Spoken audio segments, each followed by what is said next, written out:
As you guys, I told you Sunday night, again, we are not charging for anybody to run in the league. However, we did set up a donation site if you'd like to help us get the end of year championship mementos and the streaming software.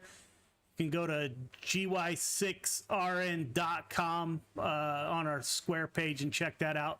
Other than that, we're looking for a great night here at Charlotte. We will advance to qualifying. As always, we do mute microphones right before qualifying. Any questions, comments, or concerns? Now would be the time.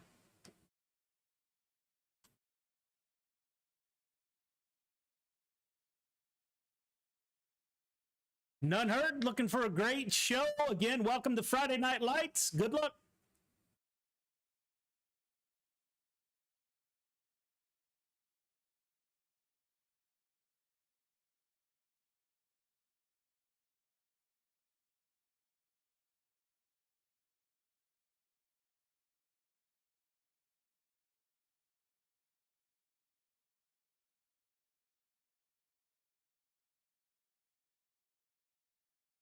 Welcome back to the stream. As you heard, we are going to try to do some live admin work tonight. We have advanced to qualifying. We got an exciting announcement. The 213 Racing team has sponsored the limited late models tonight, so that's great to hear. Welcome aboard, fellas. We'll try to do you proud. We didn't start off the greatest tonight with all of our technical issues, but it appears that we may have those worked out, which is an awesome thing. I am hoping the stream is going through.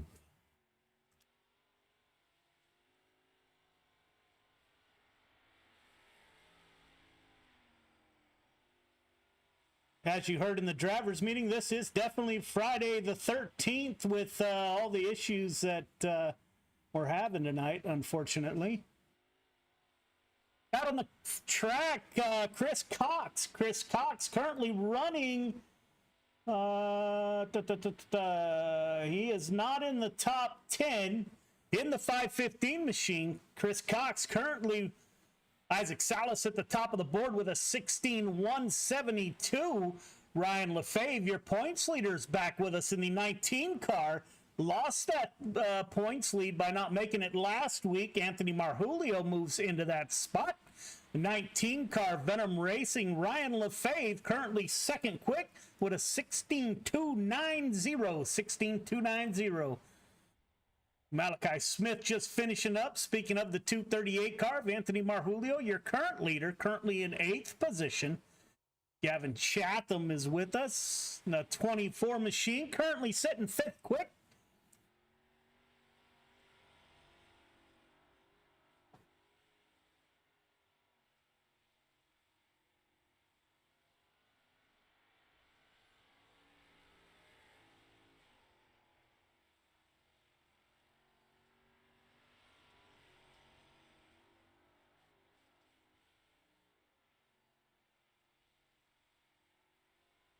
I was able to just check YouTube and Twitch, and it looks like the stream is live.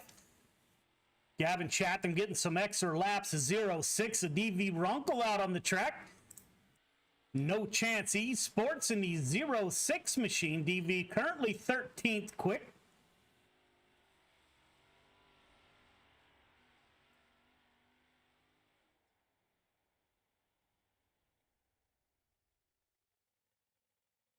It's like Isaac Salas at the top of the board with a 16,172.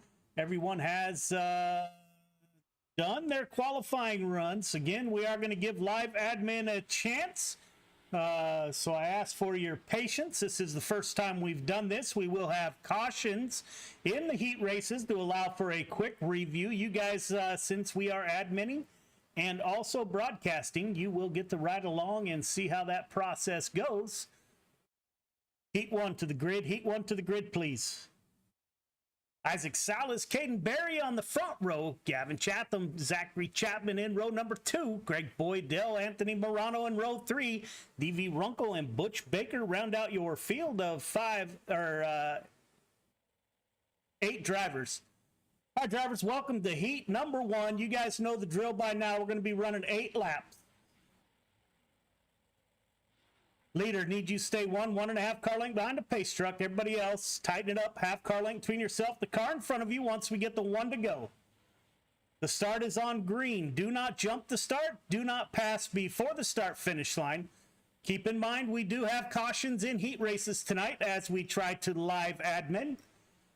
So race hard, race clean. Good luck.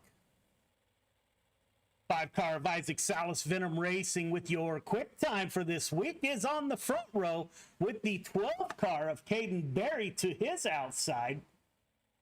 Caden currently 3rd in the points.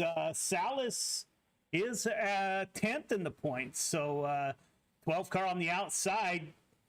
A Mass Mafia driver is going to roll off on that outside. Got Zach Chapman in the 72 car to the rear of that machine.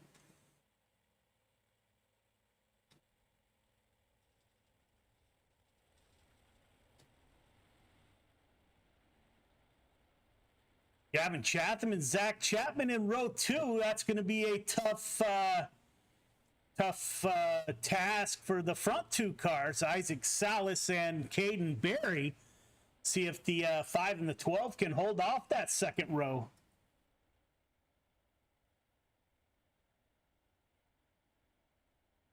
The 32 car of Anthony Morano with his brand new numbers.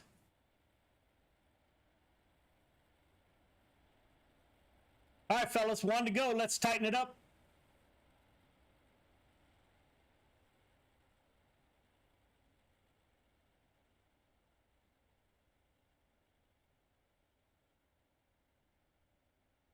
Charlotte is the opposite of where we've been the last 2 weeks on short tracks. The big track here at Charlotte. Looking for some exciting racing. We did have 2 shakedown sessions Sunday night. Great turnout.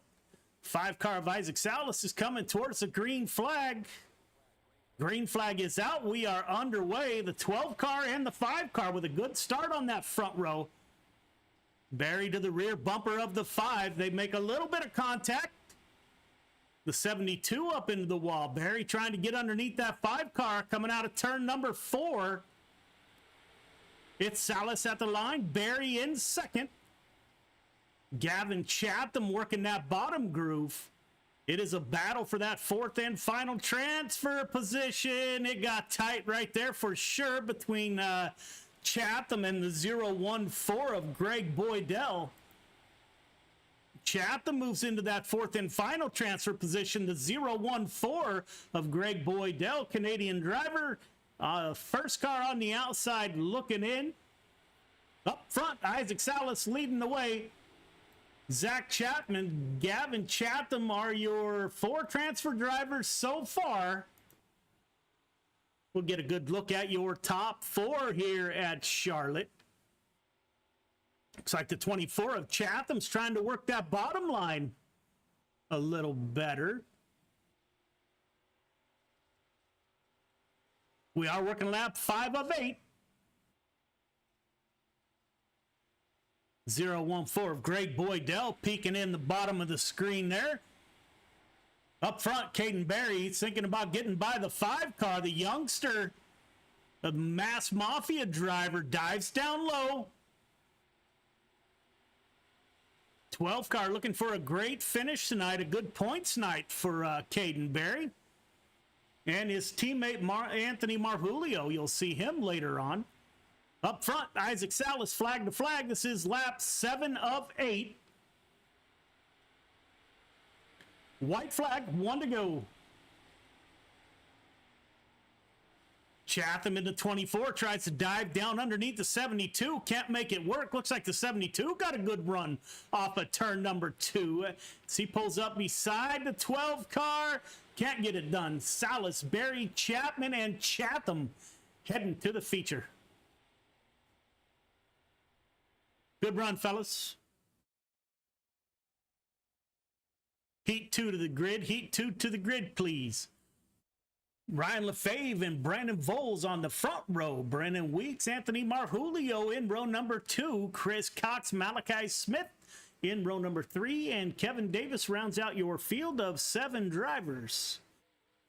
All right, drivers, welcome to heat number 2. You guys know the drill by now. Leader, 1.5 car length behind the pace truck. Everyone else, once we get the 1 to go, tighten it up, half car length between yourself, the car in front of you. Start is on green. Do not jump the start. Do not pass before the start finish line. Race hard, race clean, put on a great show. Good luck. Ryan Lefebvre looking for that points lead back that he lost last week to the 238 of Anthony Marjulio, who starts on the outside of row number 2.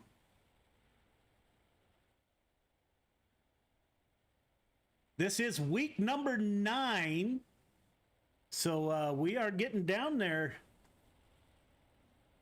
Running out of time to make up big leaps in the points, but it can still be done.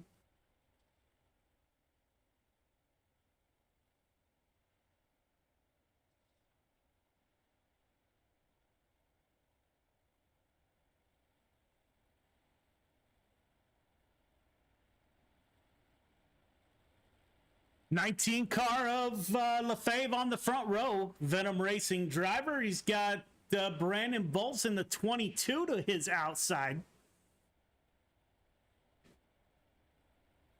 Again, another strong second row with Brennan Weeks and Anthony Marjulio.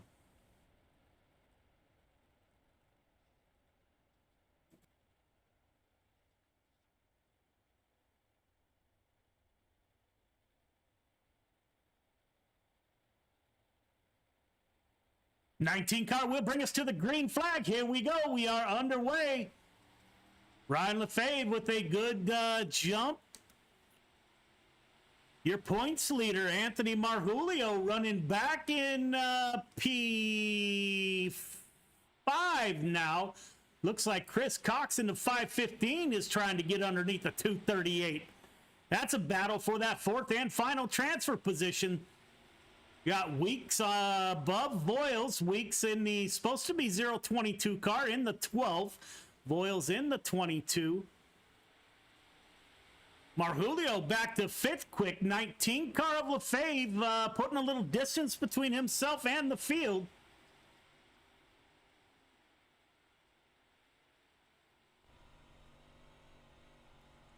Go on board with Chris Cox, currently in P3. A transfer position on lap 4 of 8. Marjulio on the 238 now is coming back, trying to get underneath Brennan Weeks. He does do it. Put Anthony Marjulio in 4th and final transfer position. Up front, Ryan Lefebvre running away with the show.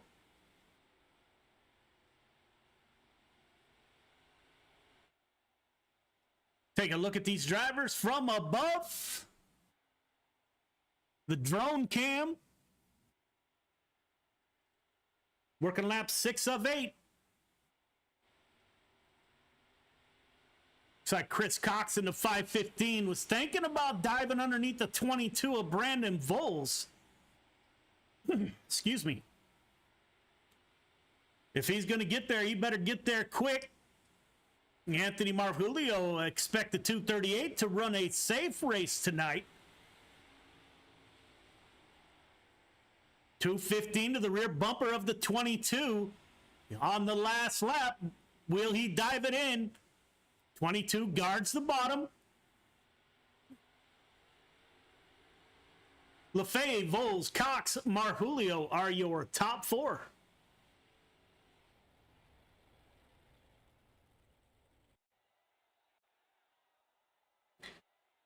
Three minutes of warm-up. We have 3 minutes of warm-up, and we will be right back. 1, 2, 3. I love it, Molly. They say it's a matter of time. 1,000 days and the sun won't shine before I come back to you. For your love I will go far. I wanna be wherever you are. I know I'm coming back for you. Brother, it's good to see you. belong. The best ride in a million rounds. I know I'm coming back to you.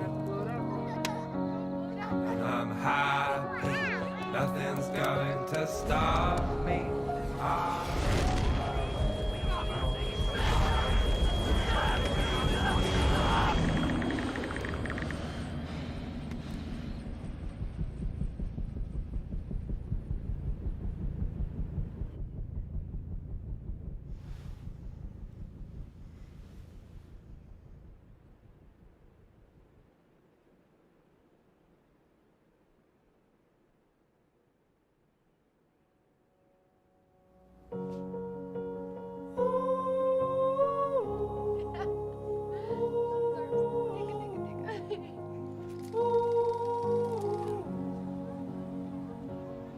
And I'm happy, nothing's going to stop me.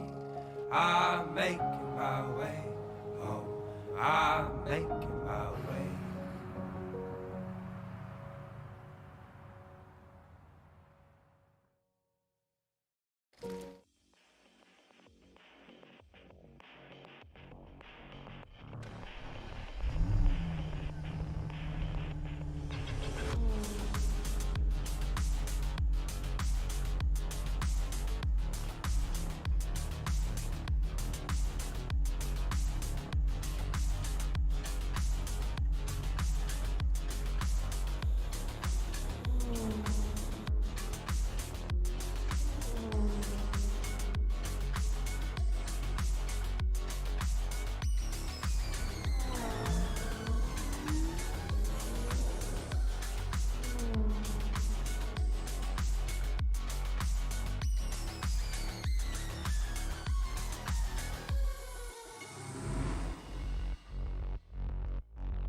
Welcome back. We are about to go feature racing here at the dirt track at Charlotte.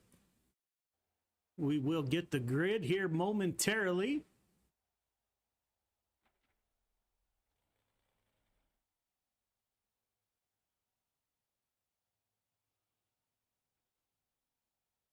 All right, fellas, welcome to the feature. Isaac Salas, Ryan Lefebvre on the front row. Venom Racing owned front row. Caden Berry, Brandon Voiles, and Hodel Racing on the second row. Zachary Chapman, Chris Cox in row number 3. Gavin Chatham, Anthony Marjulio in row number 4. Greg Boydell, Brennan Weeks in 5. Butch Baker, Malachi Smith, both from Venom Racing in row number 6. Anthony Morano, Kevin Davis, and DV Runkle is your 15th and final driver. All right, drivers, welcome to the feature. Just like the heat races, leader, 1.5 car length behind the pace truck. Everybody else, once we get the 1 to go, going to ask you to tighten it up. Half car length between yourself, the car in front of you. The initial start is on green. Do not jump the start. Do not pass before the start-finish line. Good luck. Race hard, race clean. Put on a great show. Isaac Salas in the 5 car rolls off on the pole for your feature. The 19 car of Ryan Lefebvre to his outside is second in the points. 12 of Caden Berry on the inside, starting P3, is currently third in the points. Anthony Marjulio, your points leader, is starting back. It looks like P8 or 9. Let's look back at where Anthony is at. He is indeed P8. Your points leader is going to have to be careful trying to come back through the field tonight. The pace truck is off. The 5 car will take the long crawl to the green flag. We are about to go feature racing here at the dirt track at Charlotte. I'll welcome you all to Friday Night Lights. Green flag is out. Salas and Lefebvre get a good jump on that bottom side. 5 car dives down low, 19 up high. 238 of Marjulio went way high. Caden Berry battling it out. Got the 72 car of Zach Chapman underneath.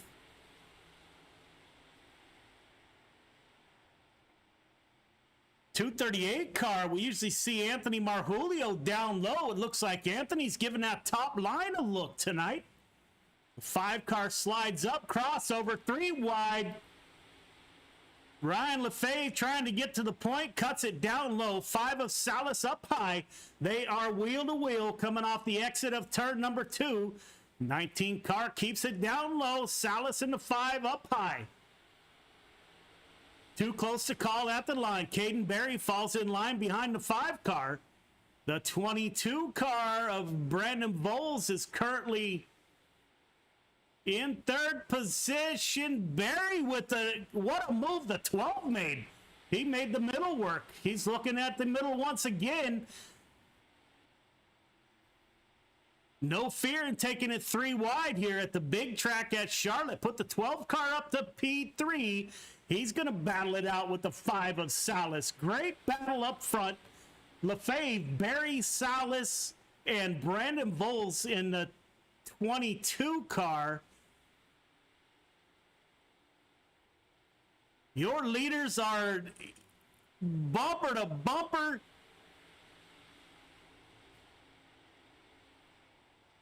Voles trying to dive the 22 car down in.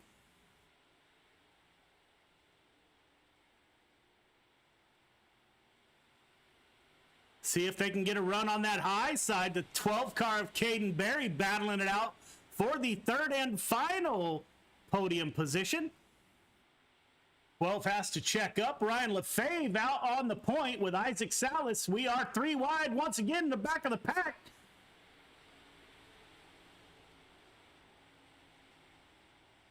Brennan Weeks backs out of it in the 12 car. Zach Chapman in the Scooby-Doo machine. We have contact. Our first caution. Back it down, fellas. Caution is out. Back it down. We will go back and get a look.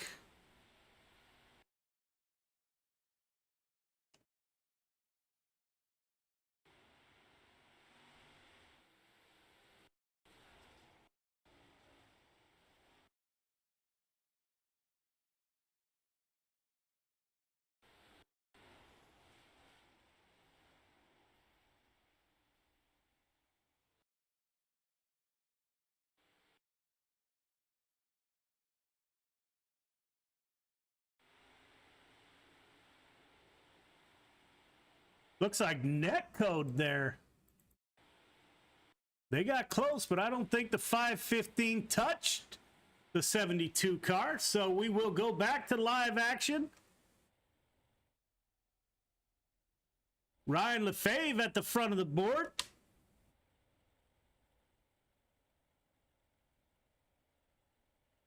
Just watch the replay. A little bit of net code on the 515 car. No penalty.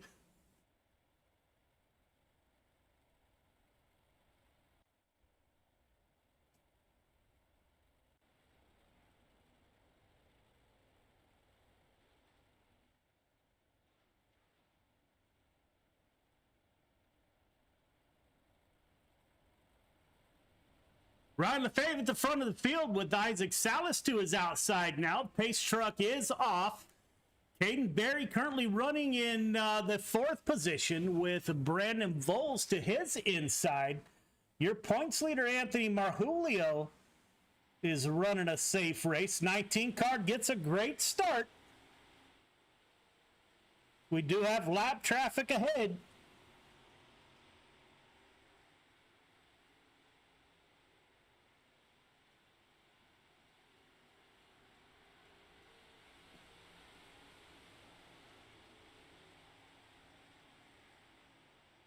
Ryan Lefebvre, Isaac Salas.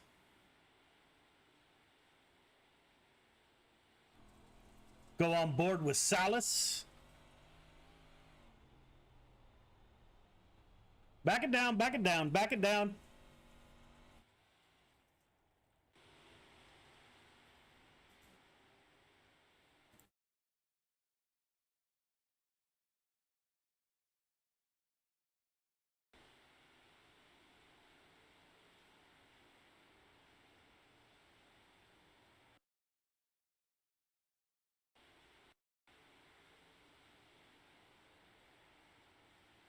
It's like the 515 comes up into the 12 a little bit.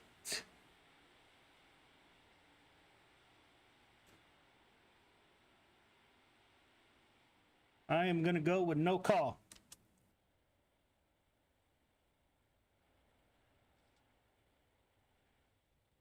That moves Anthony Marvulio to the back of the pack. Ryan Lefebvre still at the front of the field.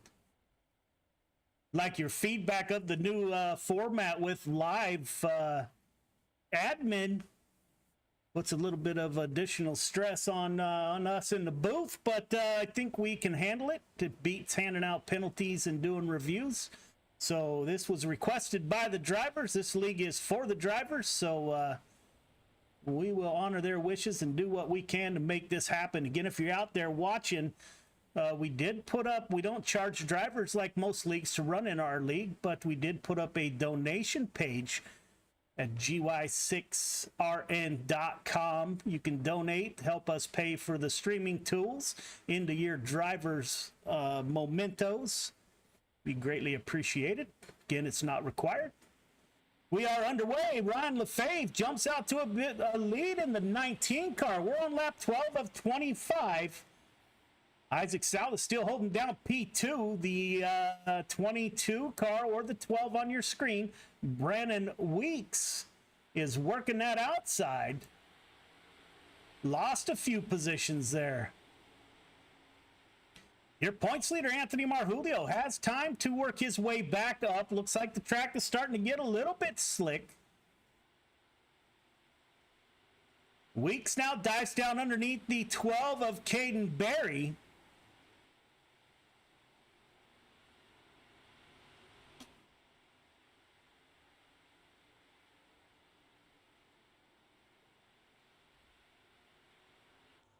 Go on board with the youngster in the 12 car, Caden Berry, currently third in the overall points as he pulls up behind Chris Cox in the 515, dives down low.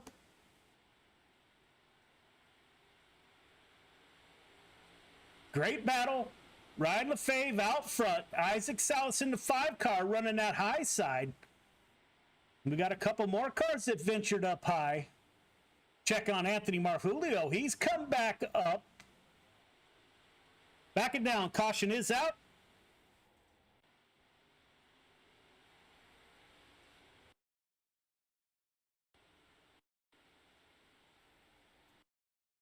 That wreck was already happening. Let's see. That is Anthony Morano, I believe. Just gets up into the wall. Single car accident. Most cars missed it. Runkle and Chatham got the tail end of that.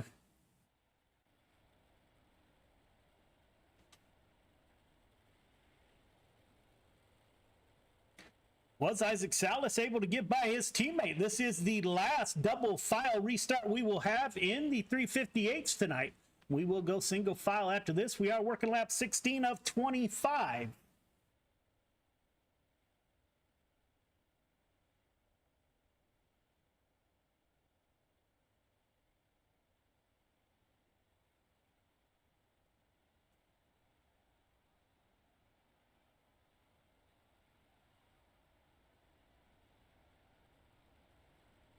Lights are off on the pace truck. We do have one to go.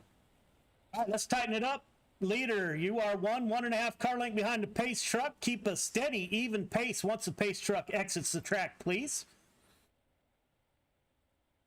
They are single file as we speak. Ryan Lefebvre currently second in the points. He wants the points lead back. He lost it last week to Marvulio. And Caden Berry is in the battle. Green flag is out. We are underway.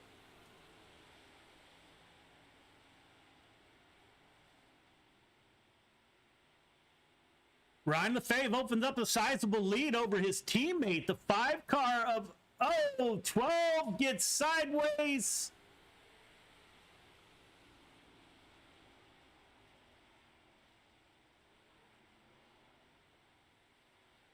Back it down. Caution is out.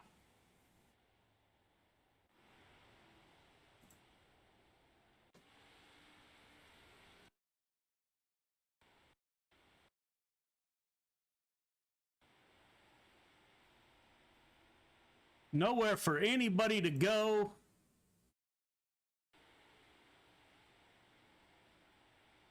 '22 gets loose. 12 gets hit by the 014 car.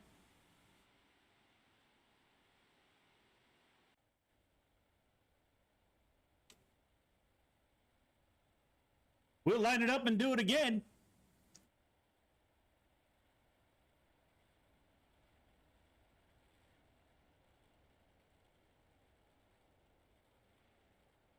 All right, fellas, going green next time. Bye. Yeah. Ryan Lefebvre on the point with Isaac Salas to his rear bumper. Anthony Marjulio is able to recover. He's back in 7th position. Caden Berry currently in the pits. See if the youngster can get repaired and get back out on the track before going down a lap. It does not appear that is the case. Again, we do have 2 drop weeks. 2 of your worst weeks throughout the season are erased. 19 car Lefebvre with a good run out front. Got Isaac Salas to his rear bumper. Chris Cox in the 515 is under attack from Brennan Weeks. Weeks with the slide job. Cox crossover. Brandon Voles in the 22 car just running that bottom line. They are going to come off 3 wide.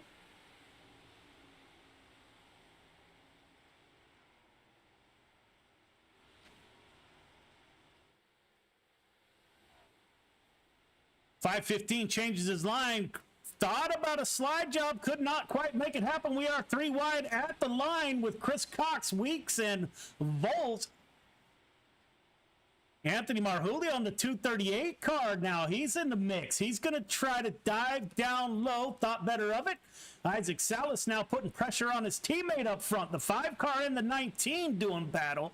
5 car finds that high side almost every race. It looks like that top side is coming in. Good run off the top by the 5. 19 car down low, running the middle lane. They are wheel to wheel at the line. 2 Venom Racing drivers going at it. Looks like Brendan Weeks behind Salas. He's following the 5 car to go up high. Back it down. Caution is out.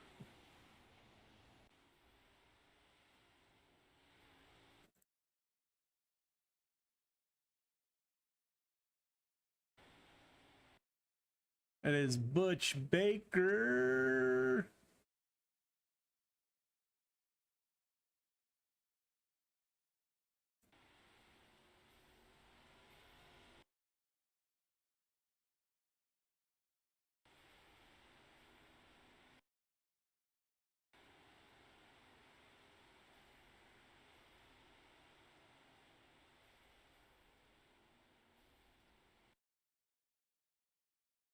Then it looks like Runkle comes in and slams the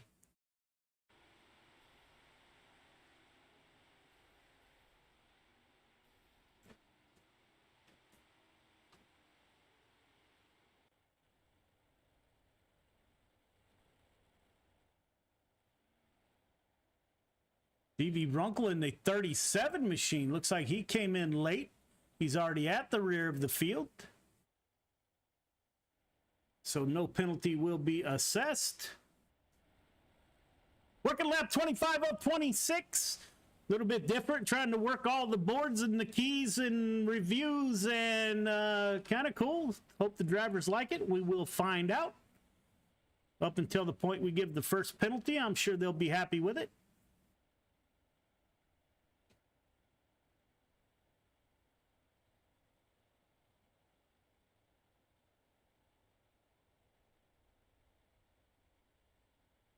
Green, white, checkered. Isaac Salas on the point in the 5 car. His teammate, the 19 of Lefebvre, currently second in the points, starting P2 on this restart. Brendan Weeks in the 12 car trying to run that high side. Anthony Marjulio looks like the 238 is going to salve. Oh, he threads the needle. What a move by the 238. What a great move. Your points leader threading the needle moves up to P6. Up front, the 5 car of Salas. Ryan Lefebvre in a battle. Lefebvre down low, Weeks up high. At the line, Brennan Weeks edges out Ryan Lefebvre. Great race. Top 3. Start finish line, please. Top 3. Start finish line. What a great race.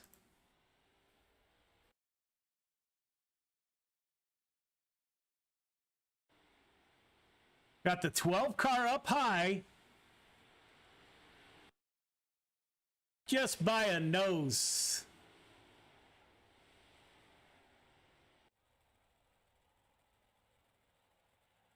We will get a word with your podium. All right, fellas, don't forget to go up for interviews. Get a word with the podium finishers. What a great finish tonight was. I didn't think that Weeks got it done, but apparently he did there at the very end. Got Isaac Salas in the booth. Again, thank you all for tuning in. It's greatly appreciated, as always. I don't know if Weeks will know his way to the booth. We will get a word with Ryan Lefebvre first. Venom Racing 19 car came into the night second in the points standing. Lost the points to the 238 car last week. Ryan, this is Joe. You got me? Yeah, man, I can hear you. Hey, good run from the 19 car tonight. Man, that was a great battle right till the end when Weeks got past you. How was the track and how'd your race go, man?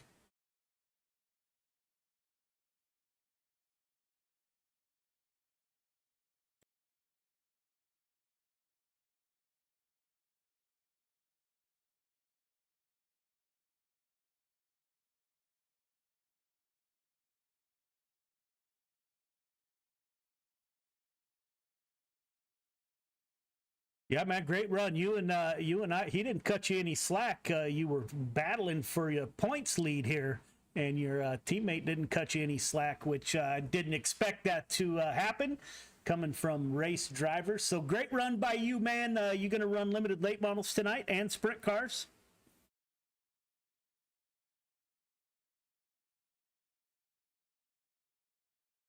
All right, man. You got anybody you'd like to thank for your podium finisher and possibly the points lead back?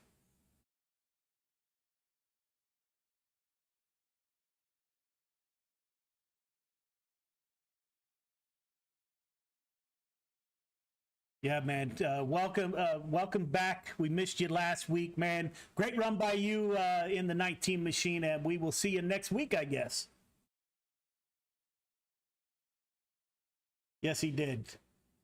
Speaking of the 5 car of Isaac Salas, Isaac got around his teammate there, didn't cut him any slack. Isaac, this is Joe. You got me? Man, what a run. You and Ryan were battling it out side by side. How'd the track change? How'd you get around them? It looks like you were the first car, no big surprise, to find that high side.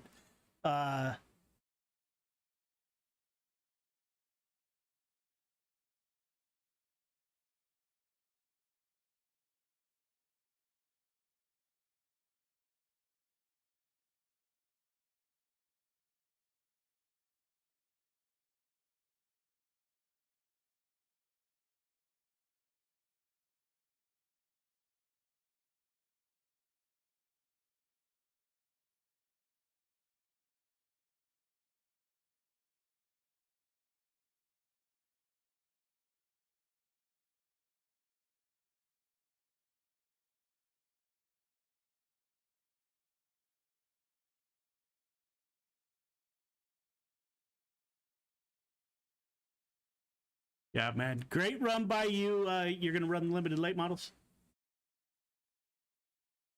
Done for the night. The show up, win a race, and head out for the evening. Well, you got anybody you'd like to thank for your win?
All right, man. Hey, good run by you, and the audience can't hear the driver, so I got to figure that out. But Isaac Salas heading off, his buddy coming back from a deployment, so the 5 car will be off the rest of the night, man. So I thank you.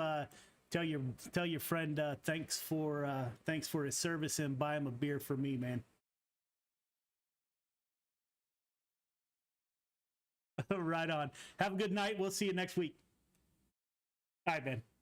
So there you have it, ladies and gentlemen. I know that the audio is not currently working. I will work on that as we go to a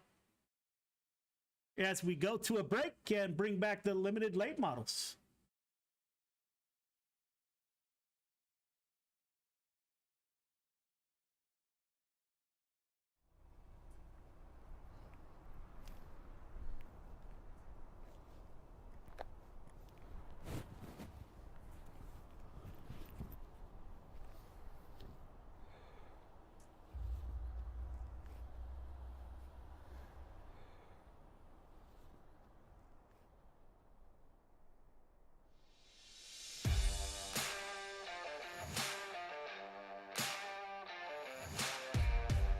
I'm Chris Jakimick, and I live in Las Vegas, Nevada.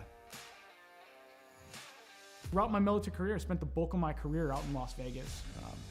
It was the first job I had as I was protecting some sensitive resources out there at Nellis. I would deploy to Kuwait early on in my military career with a larger weaponry system to support Operation Southern Watch.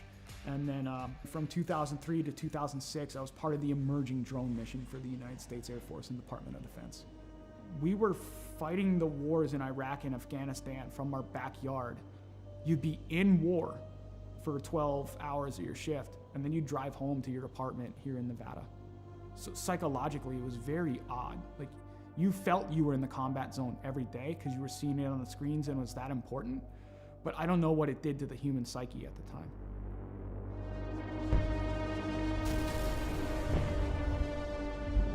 Some things would kind of happen in my personal life after that would change a lot. When Adam joined the Marine Corps, it was a natural fit. Anybody who joins the military, especially after 9/11 happened, you're looking for that purpose. I think that's why he made the choice. It's like, let me go be a Marine. He was in between Fallujah and Ramadi during the heaviest parts of the fighting of the Iraq conflict. I mean, you hear guys like Jocko and everything talk about like the triangle of death. My brother was dead set in the middle of the triangle of death with a Marine unit. I think it changed him. Like, you look at everything across history, you read any of the books out there, war changes anybody that's been involved with it. Trauma or mass events like that changes anybody, and it really changed my brother. And I get that call. I get the text actually from my stepmom. It's like, I need you to call me as soon as possible. Something's wrong with Adam. All right. Didn't think anything of it. And I'm about to pull off the highway to go celebrate and have some pizza with my classmates. And she's like, Adam's dead. Adam's dead. He had died by suicide that day. 25th of July, 2017. And it changed my world forever. I think that was the first time I saw or heard someone broken through the phone. There was a time where I was concerned that he wasn't going to make it. There were times I thought we're going to have to camp out outside of his house, or we might get that phone call. Are we ready for that phone call? I couldn't catch a break. A fellow first sergeant I served with, he had died by suicide. On the day of my buddy's funeral, I'm going through social media, and I see this, what appears to be a manifesto from one of my old airmen. My first thought was like, today's not going to be a good day. And sadly, my hunch was right. He had killed his own family and taken his own life on the day of my buddy's funeral. It was just compounding trauma after trauma after trauma. I cracked. I fell hard with alcohol. That was rock bottom.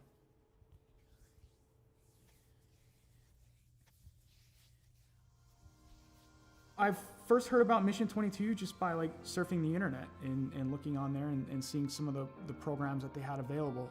I was like, something seems right about this. To be in a program like the R&R program with them and the innovative things that they're putting together, I have not seen in any other veteran nonprofit. It's putting all this stuff together to heal in the most effective way possible. They're making you do a lot of the hard work through reading, through audiobooks, through physical fitness, through nutrition, open discussion, critical thinking, neuroplasticity and cognitive feedback to where you're developing the brain more. It's given me a chance to regain my life.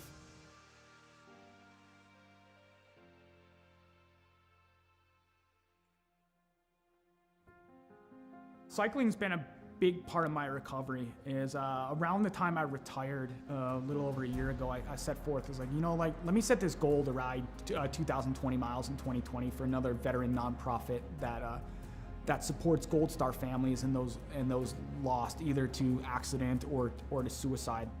Every time I got on that bike, I was like, you know what? There's a name, there's a dash that I'm gonna honor today. Not the dates on the gravestone. It's like, I'm gonna honor that life. So it gave me purpose. And it just became like a release for me to where the pedals would spin and I would get out of my head for a little bit. Physically, I was starting to feel better. I could see the improvements, and I've tracked my data over the past year, and it's phenomenal on the growth that I've had on a bike.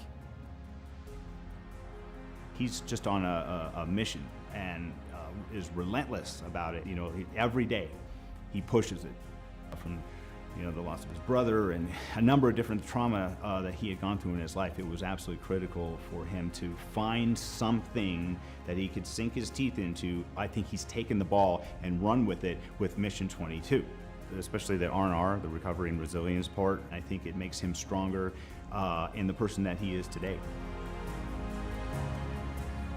I don't know why I fell on the bike. It was just like, okay, it called to me, and then I kept going. So you know that scene from Forrest Gump where he just starts running one day and it ends up in Monument Valley in Utah? He's like, I'm tired, I think I'll go home now. I'm not tired yet. I'm not ready to throw the towel in like Forrest Gump did. I'm getting on that bike and I'm keeping on going because there's something about it. There's something about just getting out in nature, having that breeze in your face and seeing some of the beautiful landscape here in Las Vegas where it takes you away from the stressors and the challenges of the world for a little bit. And you can just appreciate the beauty that is out there and be in the moment. And then it got serious because the Air Force enrolled me in the Air Force Wounded Warrior program and it transformed into Lo and Behold training. If I do this well, maybe I can go represent the Air Force. Maybe my grief and everything in my entire story can come to fruition because I can put the energy into something positive.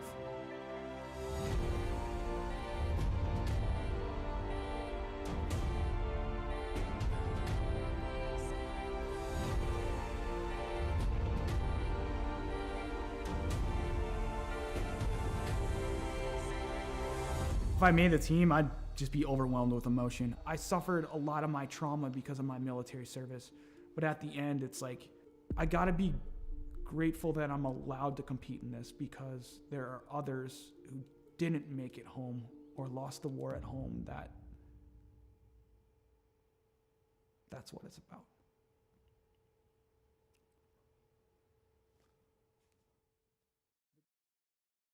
Oh my gosh, everybody! I am so excited. My heart's pumping, my hands are sweaty. Please welcome our very own director of the Air Force Wounded Warrior Program, Colonel Rich Obert. Over to you, sir.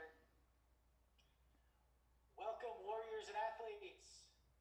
Today we're going to announce the 2021 Air Force Team for Warrior Games. The selection was difficult as there were many hardworking and deserving individuals, and the work and dedication was apparent by all. I know the suspense is killing you, so I'll turn it back over to Marcia. Good luck to each of you. Back to you, Marcia. All right, thank you, sir. Starting us out from Air Education and Training Command, Major Daniel, Lieutenant Dan Cariña.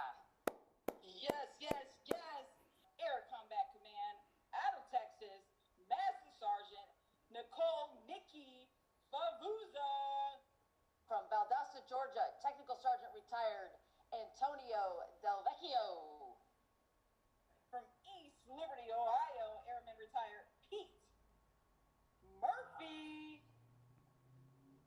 Technical Sergeant retired Margie Hinkle. And coming up next, former pole vaulter, that is very similar to Blaze Velarde, coming to you from Las Vegas, Nevada, Master Sergeant retired Chris Jackmack. Warrior Games competitor back on the team, Staff Sergeant retired Joseph Alex Pate. Whew. What? He did All right. big things back in the day. He's gonna do big things. Coming to you from St. Hedwig, Wow. Missouri. We look at Mission 22 and we see all the shirts, we see all the flags out there. I don't think enough of the people understand how big the programs actually are and how that is actually in there. And like, I'm a benefactor from the donations of these private donors that are there to allow me to live life, to improve life for not only myself, but for friends, for fellow veterans, for my children, for my girlfriend, for my family, is to be that, to say, you know what? We can keep going at the end of the day. We can keep going, no matter how hard it gets, no matter how difficult life becomes, we can keep going.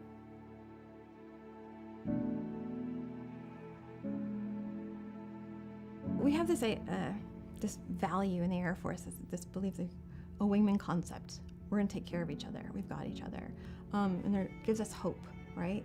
And so if you have been knocked down, I say this a lot, by the baseball bat of life, right? You're on the ground. If you know that someone's got you, it's got your six, no matter what, that's gonna help you get back up again. And that's part of Mission 22, I think, for him. That connection, that human connection, that's what's gonna save us. Yeah, that's what saved him. He can be a light in darkness. No matter how dark that spiral is, to know that someone got back up again and navigated their way out, that they can get through it too, that they are not alone. Not for one moment of one day. That's what he could be. He could be a beacon of light.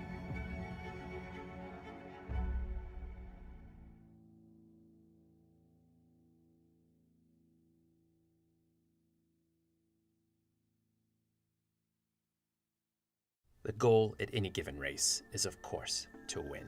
And CrowdStrike, AWS, and DXDT were fortunate to achieve championship-winning results in 2020. We're extremely proud to be partnering with Operation Motorsport through our racing initiatives.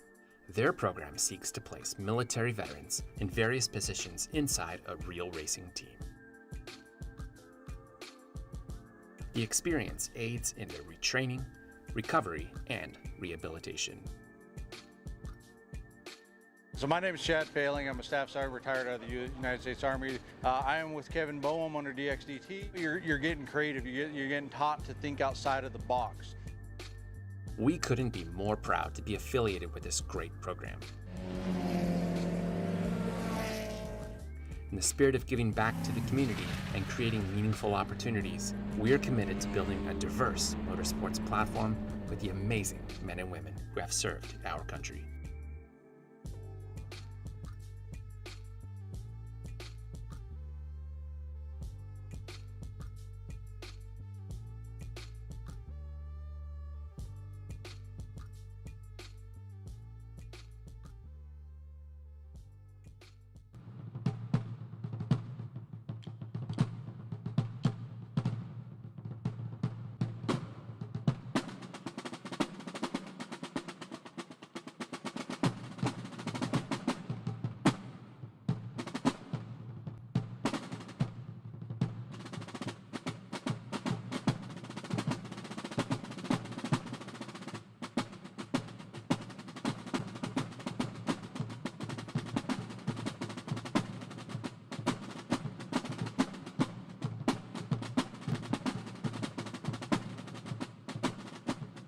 Cool has always been a leader in our industry. The lifetime parts and labor warranty is pretty awesome. Basically, all the parts are covered, the labor and everything. When we say lifetime, we mean lifetime, and it's supported with money-back guarantees. And with that, you're getting all qualified technicians that are going to ensure that this job is done perfectly and operates perfectly throughout the life of the unit. Learn more about our Coolray lifetime parts and labor warranty at Coolray.com. Coolray and Carrier. Turn to the experts. Cool is Battle for the race lead off turn 4. White flag in the air. Justin Hare's top shelf where Mama hides the cookies. Can he get the lead? Yes, he does. And now here comes Janzik. Janzik goes by Query, and he goes by Inman. Gonna drag race off of turn 4. Shepard is there, but it's Larry White at the line. It's still gonna be Pat Ward, and they make contact. Britton has broken the race car. Peter Britton comes to a stoppage.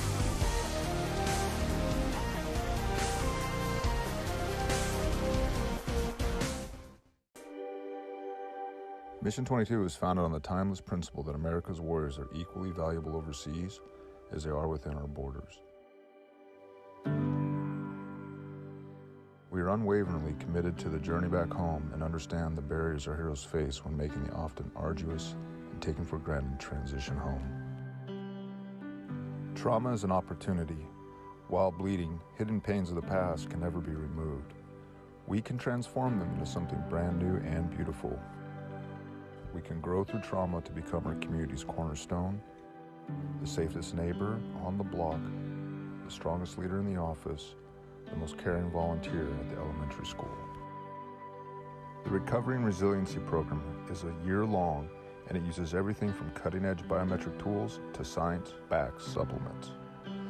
This is a catalyst to take the deep scars suffered for our nation's sake and turn them into opportunities to direct our God-given purpose and energies as protectors toward a refreshed and meaningful life. By committing to this year-long program, you will be happier, stronger, and wiser. Your PTS and/or TBI may not leave you, but you will be more comfortable in your own skin, and your suffering will begin to have meaning. Our goal is to give warriors one thing, the truth. Let's take responsibility for our healing.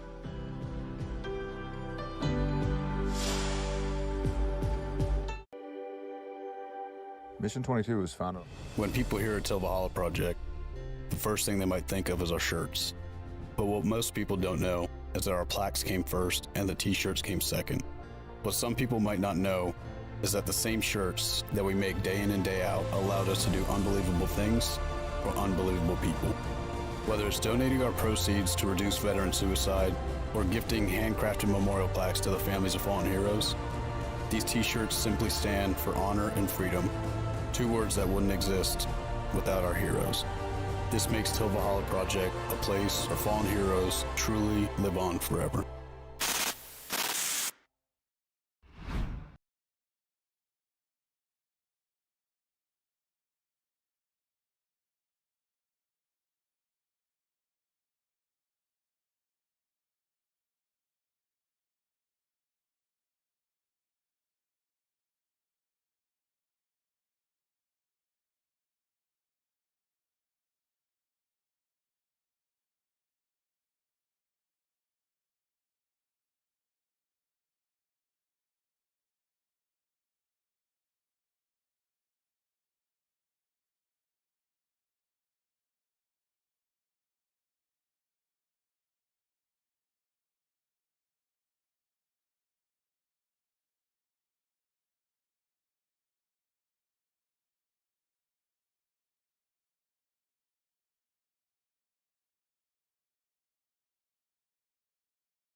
Welcome back to the show.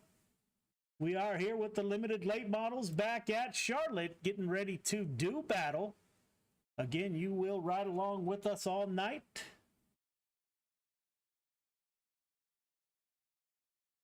As our format has changed, if you watched the last race, you already know that. We are doing live admin work now.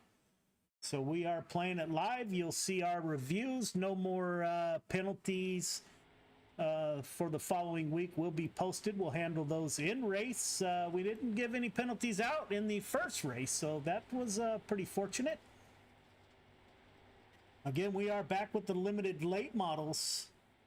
Chris Cox is currently at the top of the board with Anthony Marjulio and Caden Berry 2-3. Nathan Aldridge, Isaac Salas 4-5. We heard from the 5-car of Isaac Salas, who is not going to be in tonight's race. So good point for Jeffrey Kemper to move up in the 181 driver out of Oregon. We will go to a driver's meeting here momentarily, and then we will get underway.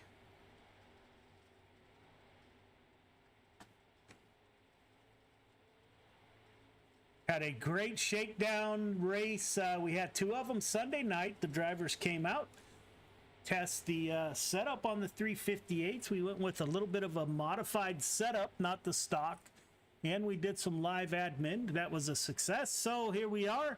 You will see that in live action tonight as we try to live admin here at the limited late models at the big track at Charlotte.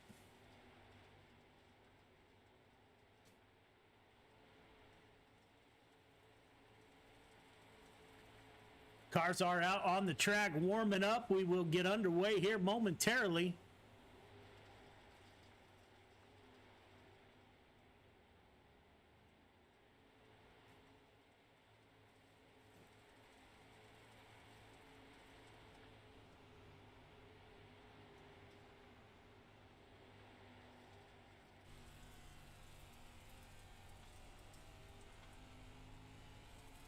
Again, big shout out to Gears Unlimited. This is Gears Unlimited Friday Night Lights. Billy Roberts and crew out in Kansas City doing some really cool stuff with carbon fiber drive lines for these very cars. Like to thanks Billy so much for pitching in, helping us make the show happen. And 213 Racing is with us. They are our new sponsor of the limited late models. Like to thank those folks for coming on board, stepping up and sponsoring the limited late models. 213 Racing doing great things for drivers.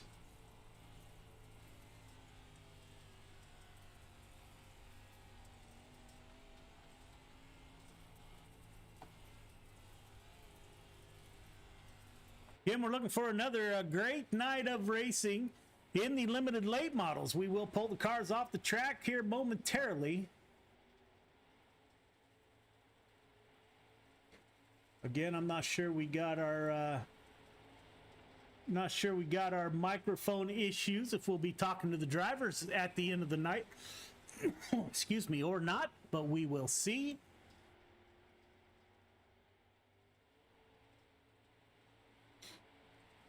Looks like we got a field of drivers, 13 so far. All drivers clear the track, please. All drivers clear the track.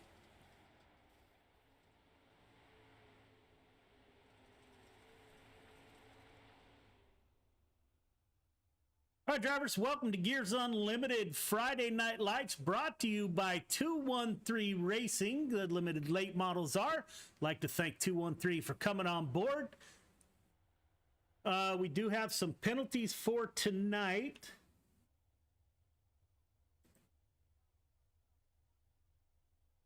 Caden Berry, warning for jumping the start. If the start is on green, sir, please don't jump the start. That is just a warning, not an EOL. Kevin Davis, heat EOL, please do not qualify. Brandon Voles, feature EOL. Mason Salas, feature EOL. Jordan LaFawn, heat EOL. Greg Boydell, heat EOL. Jesse Ingram, feature EOL. Anthony Marjulio, heat EOL. Chris Cox, heat EOL. Dale Glessner, Heat EOL. We had a couple of incidents last week, so I'll give a warning to all. At the conclusion of the race, we ask you to run it out to the back stretch, not wreck your car into the wall or anything else. So for now, it's a warning. Next week, it may be a penalty. Again, we are giving live admin a try.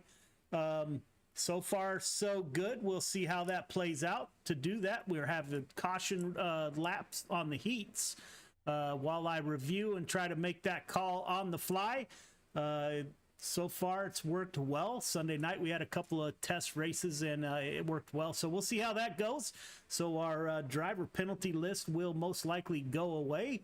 That is all I have. We're going to get underway here momentarily. We do mute microphones right before qualifying.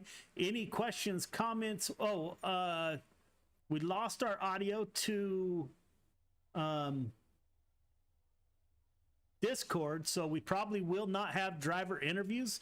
I just tried something, so we may try it initially and see how it works. But so we'll see how that plays out. It's been Friday the 13th for reals. So we will advance to qualifying here momentarily. Any questions, comments, or concerns?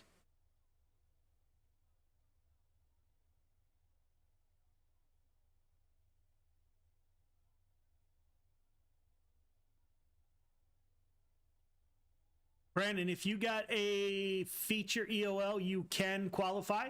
Absolutely. I ask that you guys remind me once we get to the feature, because I'll forget who got a feature EOL by the time that we get there. So please remind me. Brandon Voles, Mason Salas, Jesse Ingram all got feature EOLs. We are advancing to qualifying. Good luck.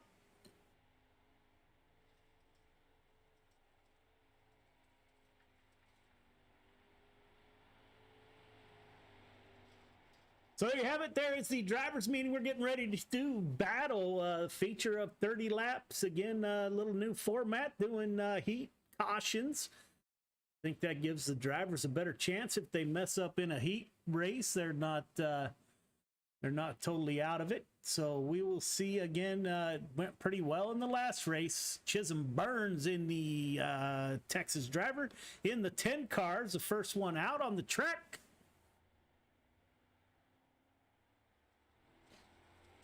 Good looking ride he's got Elite on board.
Going to be running 8 laps. Top 4 heading to the show. Everyone else, we probably will not have a B main. The start is on green. Leader, going to ask you to be 1.5 car length behind the pace truck. Everyone else, once we get the 1 to go, going to ask you to tighten it up. Half car length between yourself, the car in front of you. Start is on green. Do not jump the start. Do not pass before the start finish line. Again, we are going to have cautions in a heat race, so don't be surprised when the caution happens to come out. If it does, leader asks you to keep a steady pace once the pace truck exits the track. Race hard, race clean, put on a great show. Good luck. Gavin Chatham on the front row with your quick time tonight. We should be going green next time by.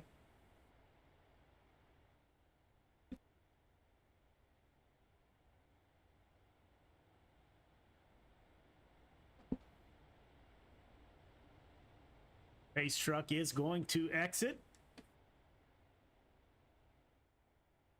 Again, big shout out to all of our sponsors. Greatly appreciate what they do for us. Magnum Race Designs did our logos. Greatly appreciate Brian at Magnum Race Designs. Green flag is out. We are wheel to wheel at the line. Great start by your front row. Gavin Chatham dives down low. Got Andy Patton to his outside in the 87 machine. Preston Cramner on the outside. Caden Berry in the 12 car trying to make that bottom line work. Caden Berry in the fourth and final transfer position. It's got Chris Cox, your points leader, doing battle. Berry's going to take it 3 wide, sliding underneath the 0-7 of Cramner. Good driving, decides to back out of it, does the 515 of Cox. Cramner cuts down low, cuts across the nose of the 12 car. That almost collects Berry and Cox. Up front, we are side by side. 24 of Chatham. It's Patton at the line. Andy Patton, like to thank him for his service. Air Force veteran. They are side by side up front, putting on a heck of a show. Preston Cramner in the 0-7. Sitting back and watching the two leaders go at it. Patton running a middle lane. Chatham trying to run that bottom lane. Looks like Andy Patton with a advantage. Let's see how he does at the exit of turn 4. He does get the advantage. Put the 87 car to the lead. Andy Patton in the 87. Chris Cox has backed off a little bit. Not sure how hard the 515 will run tonight with his points lead over Marjulio. Look for him to run a safe race tonight. Of course, drivers will be drivers, so that may not happen. All sounds good until the green flag drops. Hayden Berry in the fourth and final transfer position in the 12 car. Cox now dives underneath the 12 car, cuts that tire super close. Berry with a good run off the top side. Berry's able to hold the position and the fourth and final transfer spot. Greg Boydell and Chisholm Burns doing some battle in the back. The 0-1-4. Patton, Chatham, Cramner, and Berry will transfer to your feature. Heat 2 to the grid. Heat 2 to the grid, please. Jeff Kemper, Malachi Smith on the front row. Butch Baker, Brandon Bowles in row number 2. Jordan LaFawn and Anthony Marjulio round out your field of 6 drivers. Hi, drivers. Welcome to heat number 2. Going to be running 8 laps. Everybody is headed to the feature. Leader, 1.5 car length behind the pace truck. Everybody else, once we get the 1 to go, going to ask you to tighten it up. Half car length between yourself, the car in front of you. Start is on green. Do not jump the start. Do not pass before the start finish line. Leader, as you know, the pace truck does exit on the back stretch, so keep a steady pace between then and the drop of the green flag. Race hard, race clean. Good luck. Anthony Marjulio in the 238 car, starting in the tail end of the field back there with Jordan LaFawn to his inside. The 11 car has been super fast so far this season that they have joined Friday Night Lights. Driver out of Indiana, Nightmare Motorsports team.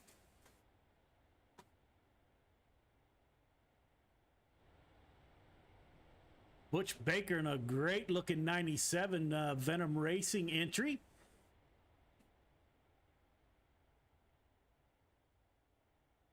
Your leader, Jeff Kemper from Oregon, will bring him to the green flag. Field is tightened up. Green flag is out. We are underway. Kemper dives down low. Malachi Smith in the 13 machine on that high side. 238 of Marjulio is trying the high side. Butch Baker currently in the fourth and final transfer position. Butch dives down low, tries to get underneath the 22 car of Vols. 181 has his hands full. Up front, Jeff Kemper and Malachi Smith going at it. Give Smith the lead at the line in the 13 Venom Racing entry. Butch Baker still on the bubble here. Anthony Marjulio wants that fourth and final transfer spot. Will he be able to do it? 11 car of LaFon down low. Marjulio to the rear bumper of the 97 car. Now Marjulio falls back, decides to go down low in the 238 machine. Up front, Malachi Smith putting on a show in the 13 ride. Good looking Venom car.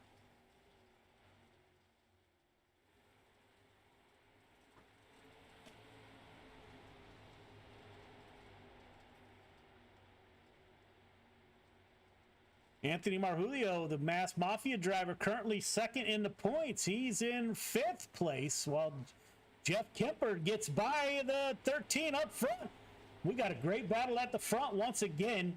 The 22, Brandon Vols, is on the outside looking in, watching for one of these drivers to make a mistake. We are working lap 7 of 8. Kemper down low. Malachi Smith with a good run off that top side.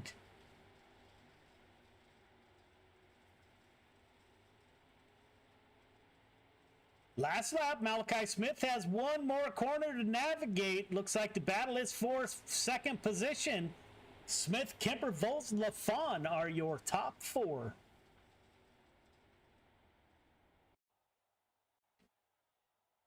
We will head to 3 minutes of warm-up, so we will be right back.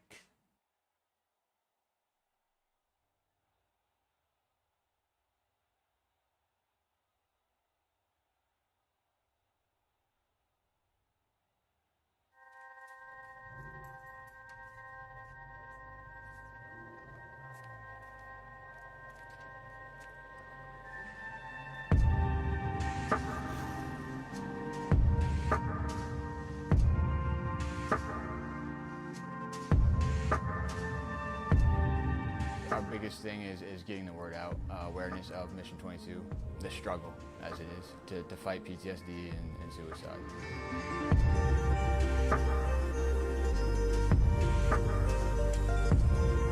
My name is Corey Decker. I'm the state representative for Mission 22.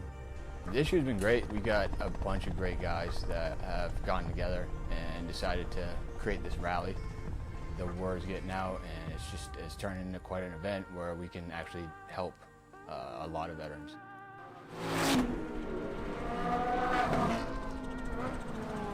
It's a great event, but you really have to go and see it for yourself, and it's really one of those things that's an experience. Just going that weekend, we've seen how it changes people.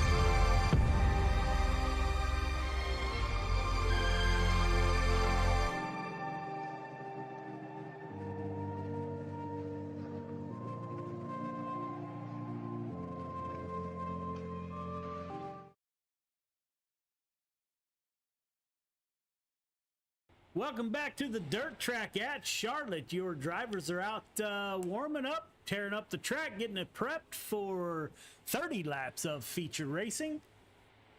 Gavin Chatham at the top of the board with a 15.719 in warm-up. Jordan LaFawn in the 11 car is second. We'll have to remember to give our EOLs here.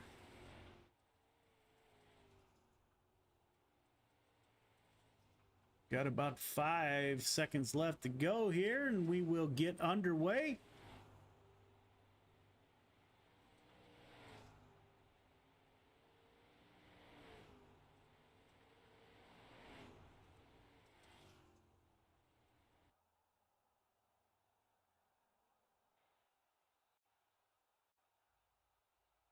Bring up the 213 Racing starting grid for you. As soon as I can get it to work. There it is. Andy Patton, Malachi Smith on the front row. Gavin Chatham.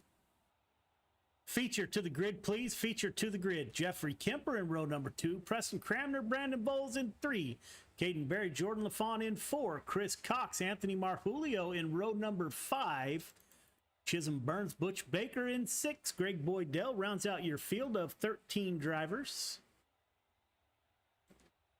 All right, fellas, welcome to the feature. Let me do the EOLs real quick.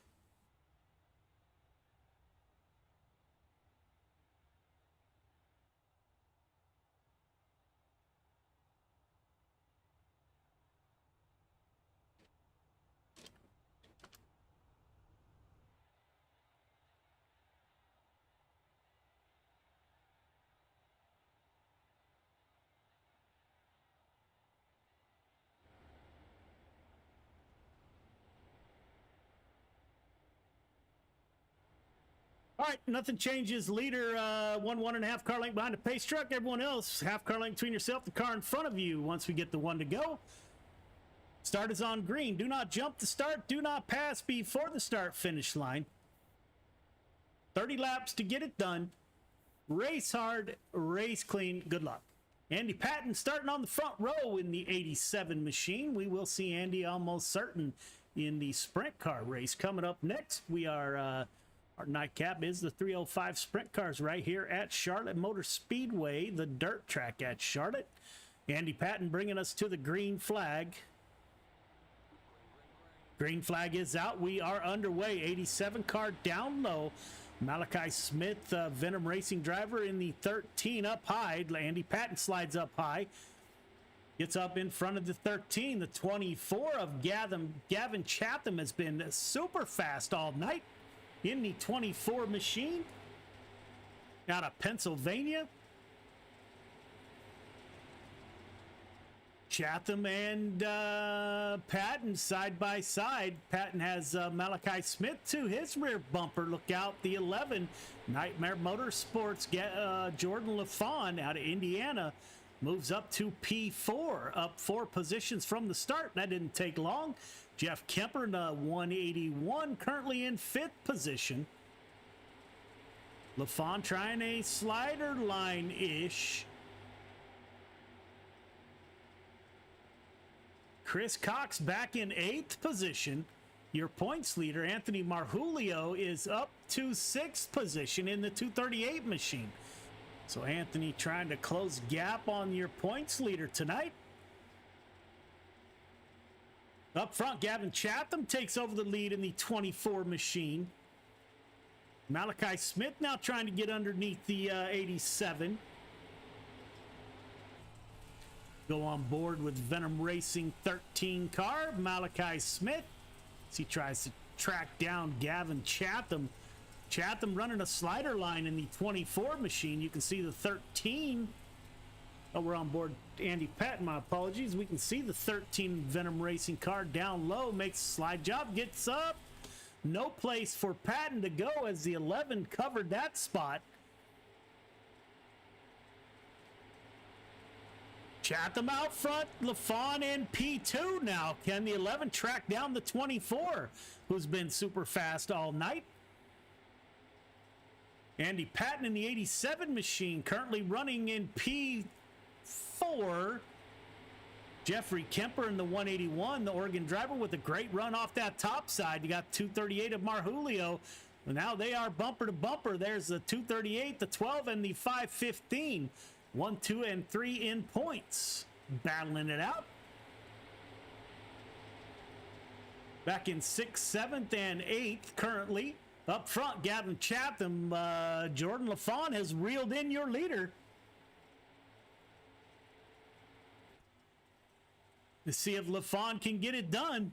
Working lap 11 of 25. Both drivers move up to the high side. Looks like the 24 car has a little bit of a bent up rear spoiler. Looking back at the 11 car of LaFawn. See a few cars working down low back there. 11 car dives down low. Puts the tire super close, knocks the front end of the car off. Now Jordan LaFawn missing the front end of the 11 machine. Malachi Smith is able to get by. Will LaFawn be able to hold on with a damaged race car? He cut that tire just inches too close. Knocked off the front end of the 11 car. The 13 of Malachi Smith up to P2. He's able to get by the 11. Not giving up. LaFawn still trying. Slide job 13 with the crossover. 181 of Kemper's moving up, but P5 gets behind the 11 car. Your points leader in the 515, Chris Cox. He's now underneath the 11. Can he get by? Running a middle lane. Good drive off of turn 4. Yes, he will. Moves up to P3. Caden Berry in the 12 car trying to follow the 515. Doesn't get a good run off of turn 2. Will he regroup? He will. Throws a shallow slider. Your points leader now looking underneath Malachi Smith. Will he make it stick? Smith up high. Cox down low.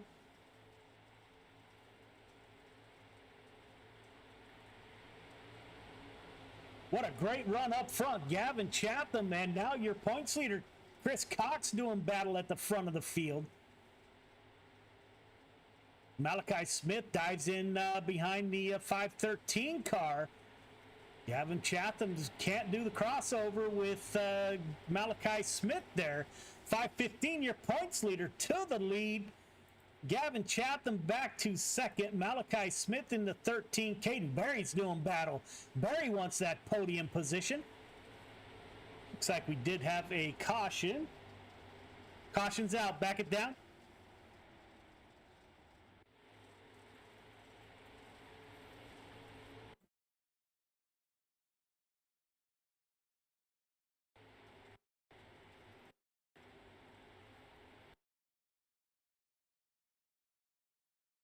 Not sure if the 97 got into the back of the 97, checked up at the last minute not to turn the 11.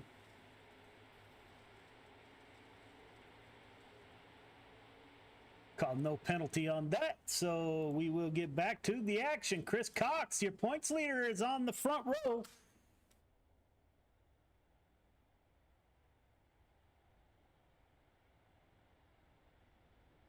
All right, fellas, working lap 21 of 25. Great race so far.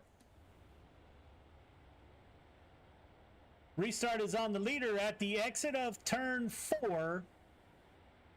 Somewhere in between the second to last and last tire. I'll leave that up to you.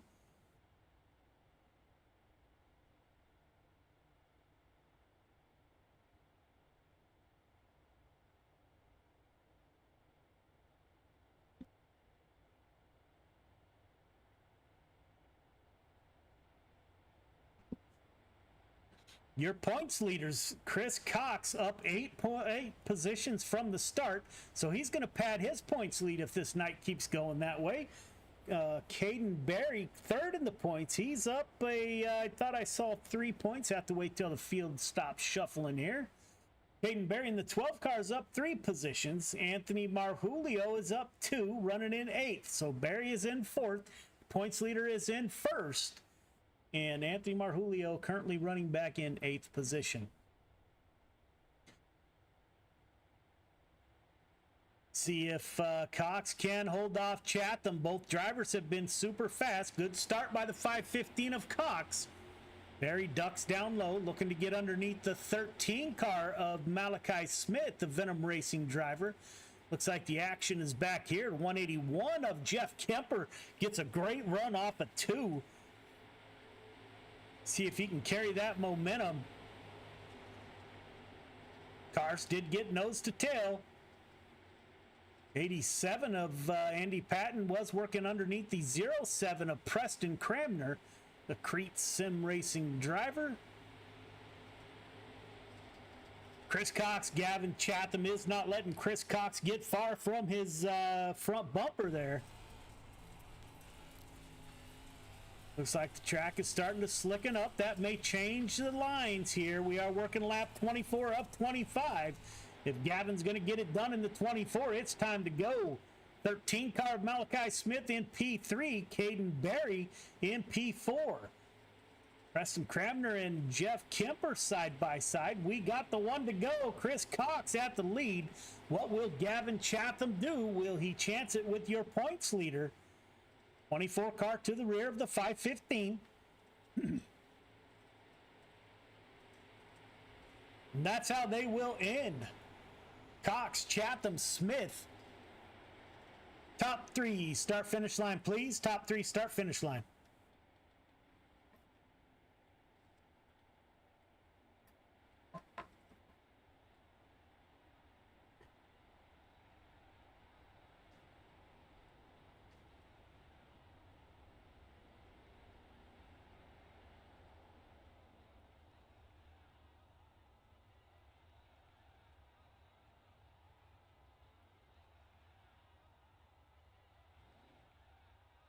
Waiting on the 13 car, Malachi Smith, to get in the picture. All right, fellas, we'll try interviews if you go up to the booth, see how it works.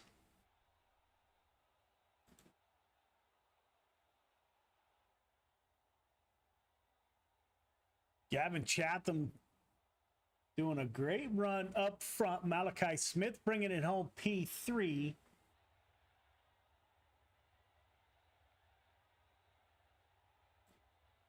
Gavin, this is Joe. You got me? You know what, man? So we still don't have driver audio, so we'll skip the driver's interviews, and I think I'll go move up the sprint cars a little earlier so we don't have to wait a half hour. So great run, man, and we will catch driver interviews next time.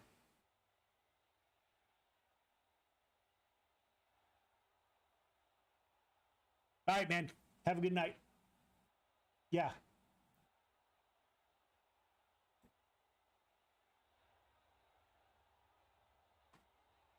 Is it really? I thought it was 10. Okay. Okay, I'll check it again. Thank you. Bye.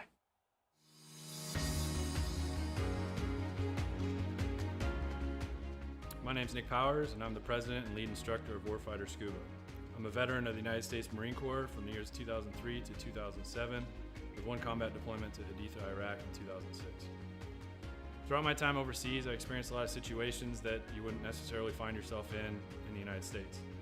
IEDs, getting shot at, rocket attacks, mortar attacks, you name it, it happened.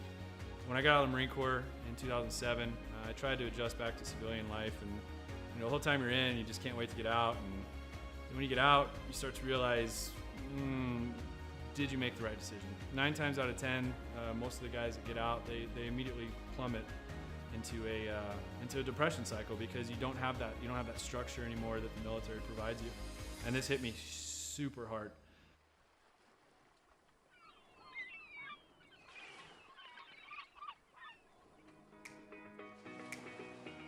We moved to one of the #1 top dive destinations in the entire world, and I figured I'd start getting back into scuba diving.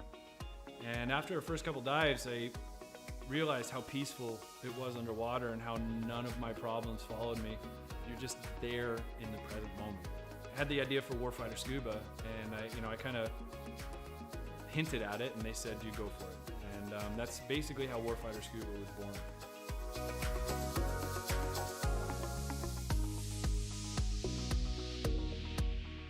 So Warfighter Scuba is a nonprofit. We're a 501c3 nonprofit with the IRS. We bring combat wounded veterans down to the Caribbean to teach them scuba diving to treat their wounds. Whether their wounds are physical or mental, such as PTSD, scuba diving is a extremely therapeutic activity for mental stressors and for physical ailments. Mentally, as soon as you go underwater, your body just reacts. It's not normal. You're not meant to breathe underwater. It automatically puts you into the present moment.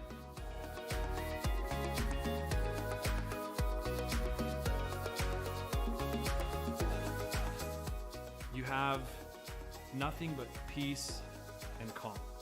This ability to separate yourself from reality really allows veterans to find out what their trigger mechanism might be for their particular mental stressors.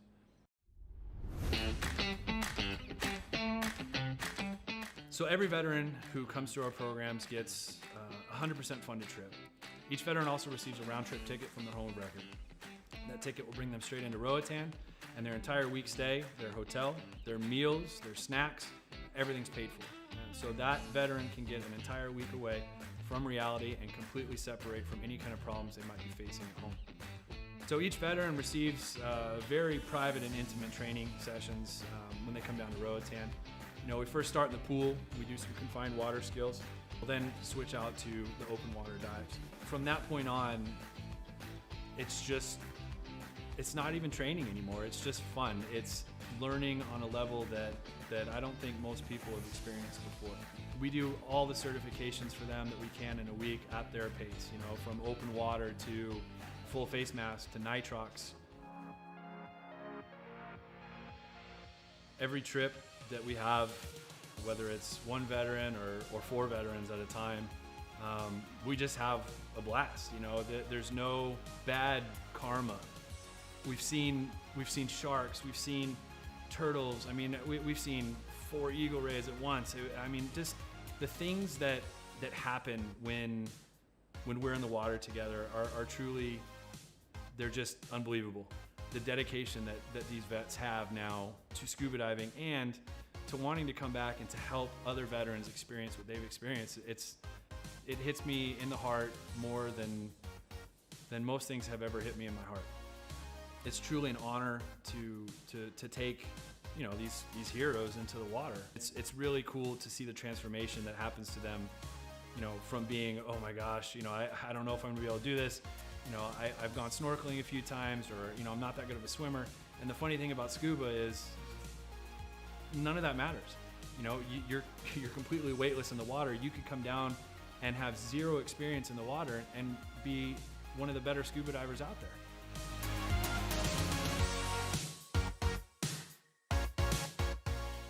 So as with all nonprofits, we rely solely on generous donors such as yourselves. None of these programs could exist without people who are willing to give some of their hard-earned money up to save veterans who might be struggling with everyday life and have that unfortunate thought of suicide. 100% of every dollar that's donated goes directly to the veterans. I personally, myself, I do not take any kind of money. All my time is donated. There's no salary to anybody who's on the board or any staff positions in Warfighter. Donations can be made on our website at www.warfighterscuba.org. And remember, every donation is 100% tax deductible.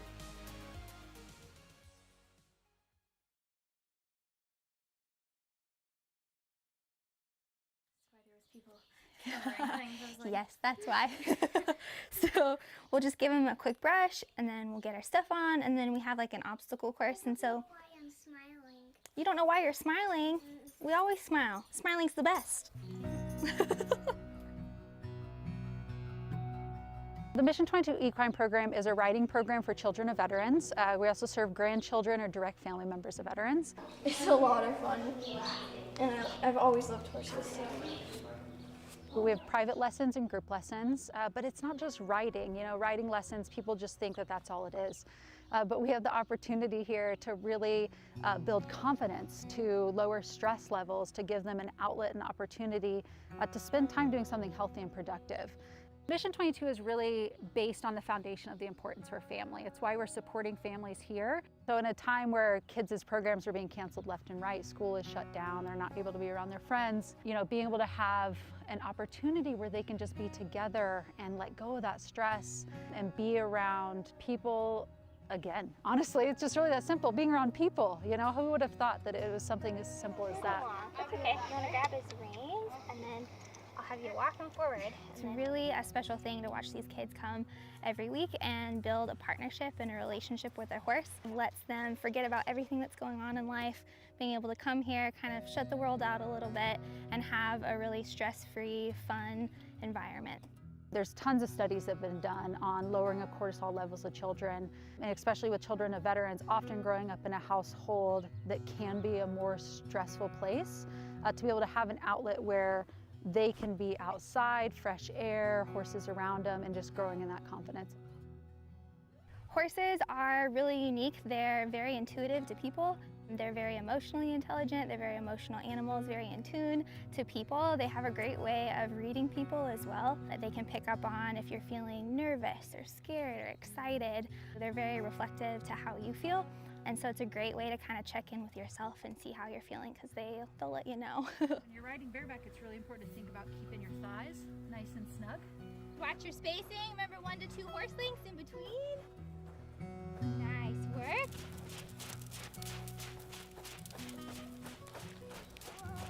Yep, then you're gonna go through the blue barrels and you can lead through them and you can walk through them. Before we came to Central Oregon, we were based out of Portland. So we were renting an office in the city, we were having to pay to board horses, and it was getting to be exceptionally expensive. And so what it came down to was an opportunity to have a facility that we can grow programs out, that we could have the equine program on our own property, that we can continue to operate during a time that nobody really knew kind of what was happening next. And so having our own facility gave us the freedom to continue serving the families that we care about. It's so fun to see parents come and talk to each other, and being able to kind of share stories, watch their kids together is a really neat thing. Talk about just life in general, having a place to come and to really connect with people. Obstacles. I really like riding the horse because it's the best thing ever, and it's so exciting. By supporting families of veterans on this property through the equine program, it really gives us the opportunity to show that importance. So we're not just supporting their kids, but we're supporting their families. They're having a community here, and building that strong family foundation builds a strong veteran. And that is something that we very much believe in, is supporting the family, supporting the veteran, and that cohesiveness together.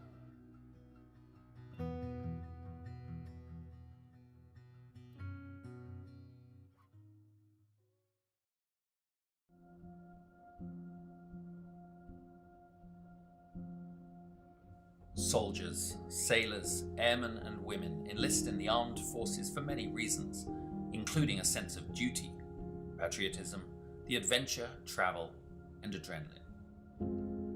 Many continue their military service because they discover a brother and sisterhood, an identity, a team. When service members are injured or wounded and can no longer perform their military duties, they quickly find themselves removed from their team, no longer serving the purpose for which they trained.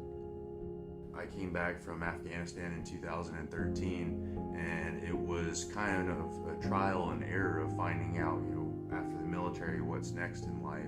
Being forced to leave a military career filled with purpose and pride can be challenging. Some challenges may leave lasting scars. An illness, wound, or injury can make anyone question their worth and sense of belonging after military service. 35 years in the Army, and I needed something to transition into. And so from that transition came an idea, and the idea was this. Even though a military career may be coming to an end, or already ended, recovery can occur in the most unexpected places with unforeseen opportunities. Recovery, whether physical or mental, has no defined beginning or ending. It may last a lifetime. For me, one of the biggest surprises that I found out going through it was that it's not like the flu where, you get sick and then you get better. You're never cured. And that's so frustrating. It's so hard to tell someone that. And it's so easy to slip back. And every single time you have to find a new way to fight it, it's a different monster every time you battle it. This can feel daunting to a warrior who is suddenly forced to leave everything they know, trust, and love, finding themselves at the beginning of an unknown and possibly frightening new journey. Welcome to the world of motorsports. We're in the right place at the right time in our lives to be able to take these guys that are wounded and put them in front of people that can actually show them that there is a camaraderie, there's a brotherhood within the motorsports industry, that there is potential for career opportunities for them if they have the skill set. Motorsports offers an opportunity to regain that sense of identity within a safe, fast-paced team environment, providing a renewed sense of purpose. It has many facets, all created by teams working together for success on the track. Like in the military, in motorsports the goal is in accomplishing the mission, winning as a team, collectively celebrating the successes and supporting teammates through the losses. Through motorsport opportunities, Operation Motorsport assists medically transitioning service members and veterans with discovering new ways of achieving a renewed sense of hope, purpose, and pride. Besides the basic brake changing, oil changing, tire rotation, I've actually learned how to assemble and disassemble some engine parts, change some axles, do some alignments and stuff. So give it a try. You never know. This was nothing that I expected. I did not expect to be fully suited, jumping over a wall while cars were going 100 and something miles an hour. From motors to media, tires to tickets, and hot laps to hospitality. Operation Motorsport provides beneficiaries the chance to become immersed within professional motorsports and provides them with the opportunity to find out firsthand what captivates their imagination and interest. These opportunities provide an avenue of discovery within the motorsports immersion or diversionary therapy programs, all within the Excite, Engage, and Empower recovery programs. Operation Motorsport also offers virtual engagements and recovery opportunities through an iRacing league, engaging beneficiaries in a safe, competitive environment from the comfort and safety of their home. Meeting other like-minded people, service members and veterans on the virtual racetrack, opening the doors to Motorsport Academy programs that prepare beneficiaries for their first encounters at the racetrack, and possibly leading to a day when they can get behind the wheel. A team environment's a perfect place for people like us to kind of get back into some kind of normalcy when you go through a lot when you get medically discharged. And it kind of sucks and you put through the ringer, but I feel like what Operation Motorsport's doing is just something that's just really valuable. Operation Motorsport prides itself in keeping beneficiaries engaged after the race weekend, throughout their recovery and beyond, through our recovery programs, or as a member of the 22 pit crew. No matter the background or story, Operation Motorsport is always there to listen, provide a safe and comfortable space, and a trusted circle of confidence that is open and honest about what difficulties may lie ahead for those transitioning out of a military career. Operation Motorsport believes in the power of team, identity, and purpose.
That is what happens here.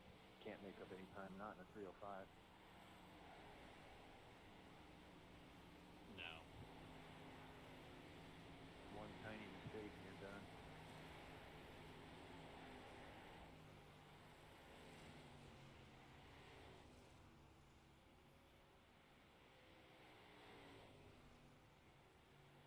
It'll be fun racing though.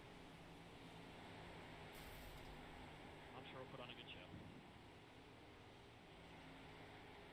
Gotta watch out for that Jeff Flero guy, though.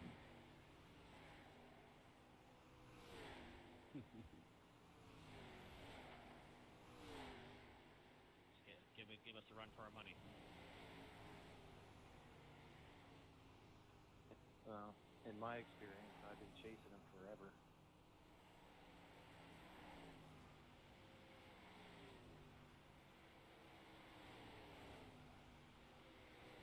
I've been chasing him too in our one league we're in. Freaking always behind him.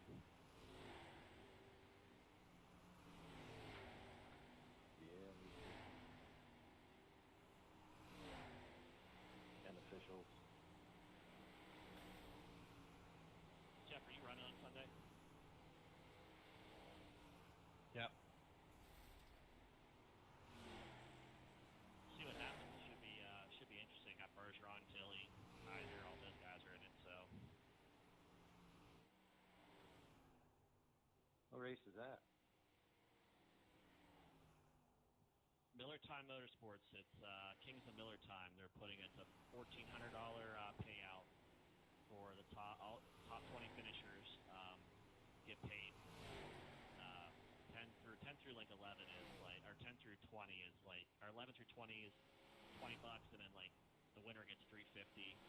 A lot of big name guys are in it. Yeah, I was in that for a little bit. I ran it a couple weeks, but I stopped running. I do something else on Sunday night, so it's almost impossible for me to run it. I think it's a good league. It's good fun racing. Yeah, Shreves is in that, right? Yeah, he runs with us. Is Bergeron a regular in that league? No, I think he's only in it for the big money race we're having. He's not a regular. Clayton Tilly is, and Ross Kaiser, they're both regulars. Yeah, they're both fast. Yes, they are. Everybody in that league hates Clayton Tilly. He wins about every week. Them guys are so freaking smooth. It's ridiculous. You know what I mean? Never makes a mistake. And that's how you win in these cars. I don't know what they do to be. I mean, I guess it's just countless hours of laps, or I really honestly don't know. I don't know how. I feel like I feel like I do decent, and then like they just blow you away, and it's like, what am I doing wrong? I feel like I'm perfect, or pretty close. You know what I mean?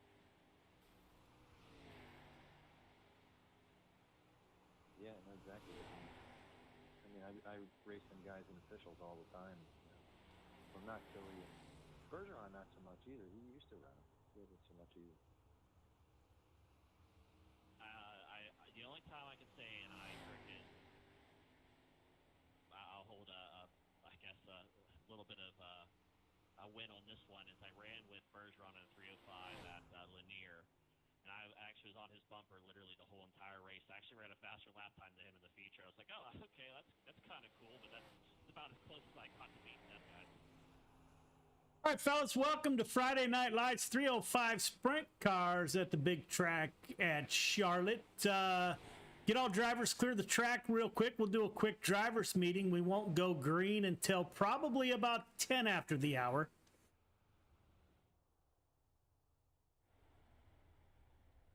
Again, welcome to Friday Night Lights. We got a plethora of penalties. The following individuals got heat EOL, so please do not qualify.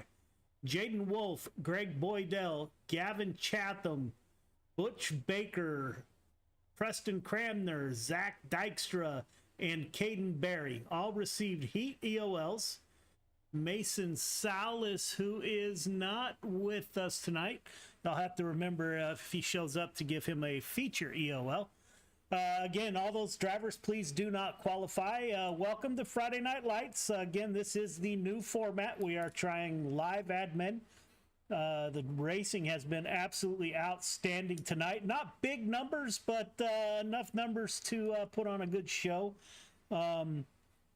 As I was listening to you guys talk and watching the cars go around, a couple thoughts came to mind. We started off Friday Night Lights with 360 sprint cars, and because of all the accidents, we went back to the 305. So shoot me some messages in Discord if you would be interested in changing to 360s. I mean, we'll ride it out for the rest of this season, but next season, if we don't run 360 sprint cars, and possibly Sunday was a good show from everybody. Maybe we add a race. We'll have to check Coast to Coast Racing League schedule to make sure we don't conflict with them. But not opposed to running a second night, and the only night that really works. I know Coast to Coast has one race Sunday, one race Saturday. Not opposed to that. If you guys would like to throw another race, please shoot us a message in Discord, and we'll kick that around. Again, we're doing live admin. That came directly from you, the drivers. It's been a little bit busy, been some hiccups on my part, but we'll figure that out.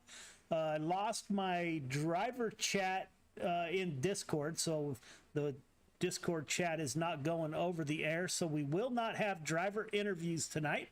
That is about it. Thank you guys for coming out. Gears Unlimited Friday Night Lights. We're going to drop the green flag at probably 10 after the hour, so the track belongs to you. If you have any questions, comments, and concerns between now and you got about 6 minutes, the track belongs to you. Race hard, race clean. Good luck. Have a good night.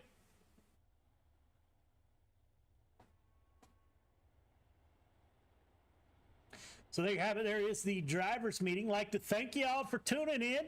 Welcome back. If you're new to Got Your Six Racing Network, welcome. If you've come back, thank you for coming back. It's greatly appreciated. As always at Got Your Six Racing Network, we are racing for awareness of veterans issues, suicide and PTSD specifically. We do highlight companies throughout the broadcast that is doing good things for veterans, and we want to bring attention. If you have the means to donate to one of those organizations, by all means, please do so. If not, and you know a veteran, pick up the phone, drive over, knock on their door, and let them know you're thinking about them. You never know what frame of mind those folks are in. So we're always here to support our veterans.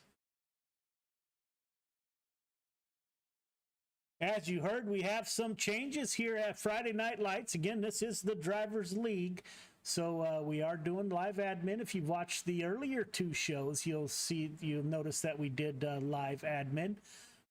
We also created a donation page. We do not charge drivers to race in this league like most leagues do. You can go to www.gy6rn.com and donate if you would like to help us cover all the broadcast fees, SDK, the subscription to Restream, all the things that we have to cover here at Got Your Six Racing Network. If you have the means, greatly appreciate you chipping in. We got some ideas in our heads. It doesn't look like we're going to be able to make it happen this year, but thinking about a week 13 feature winner shootout, and any money we raise through the donations will go to the drivers. My goal is a $500 winner take all of any driver who has run in a feature throughout the season. All those drivers will battle on week 13. So just thoughts in my head. You got any suggestions, comments, please leave me a message. You can do that on Facebook. You can do that on our Discord page. However, Feedback is always very welcome. Again, looking for a great night of racing. Looks like we got the biggest field of the night with 15 cars have shown up. Check out our points here. Anthony Marjulio in the Mass Mafia 238 machines at the top of the points. His teammate, Caden Berry, also from Mass Mafia, is in P2. Andy Patton in the 87 Air Force ride is 3 in the points. Nathan Aldridge, 4. Greg Boydell, 5. No, Anthony and Caden are with us tonight. Andy is here. Nathan Aldridge. I don't see Nate in the field yet tonight. So a chance for Greg Boydell in the 014, last year's sprint car champion. We are getting our act together for what we're going to present the drivers who win each division. So Greg Boydell, last year's winner, got a t-shirt and can't remember what else, but I'm hoping to have some pretty neat stuff for the drivers who win the division. So we're trying to make that happen.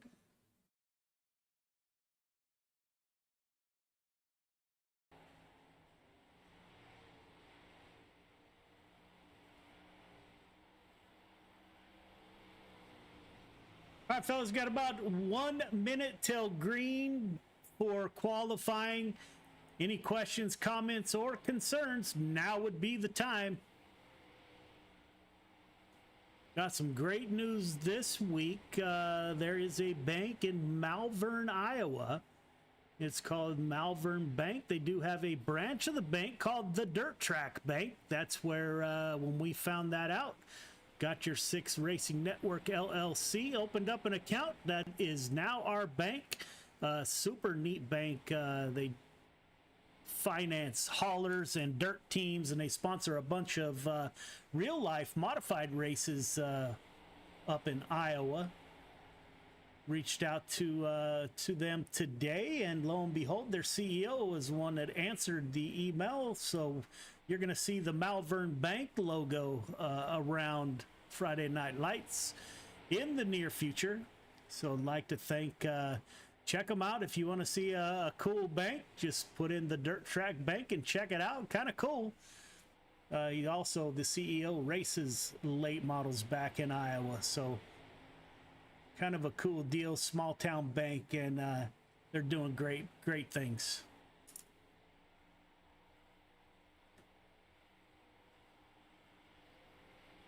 All right, fellas, we are advancing to qualifying. Good luck.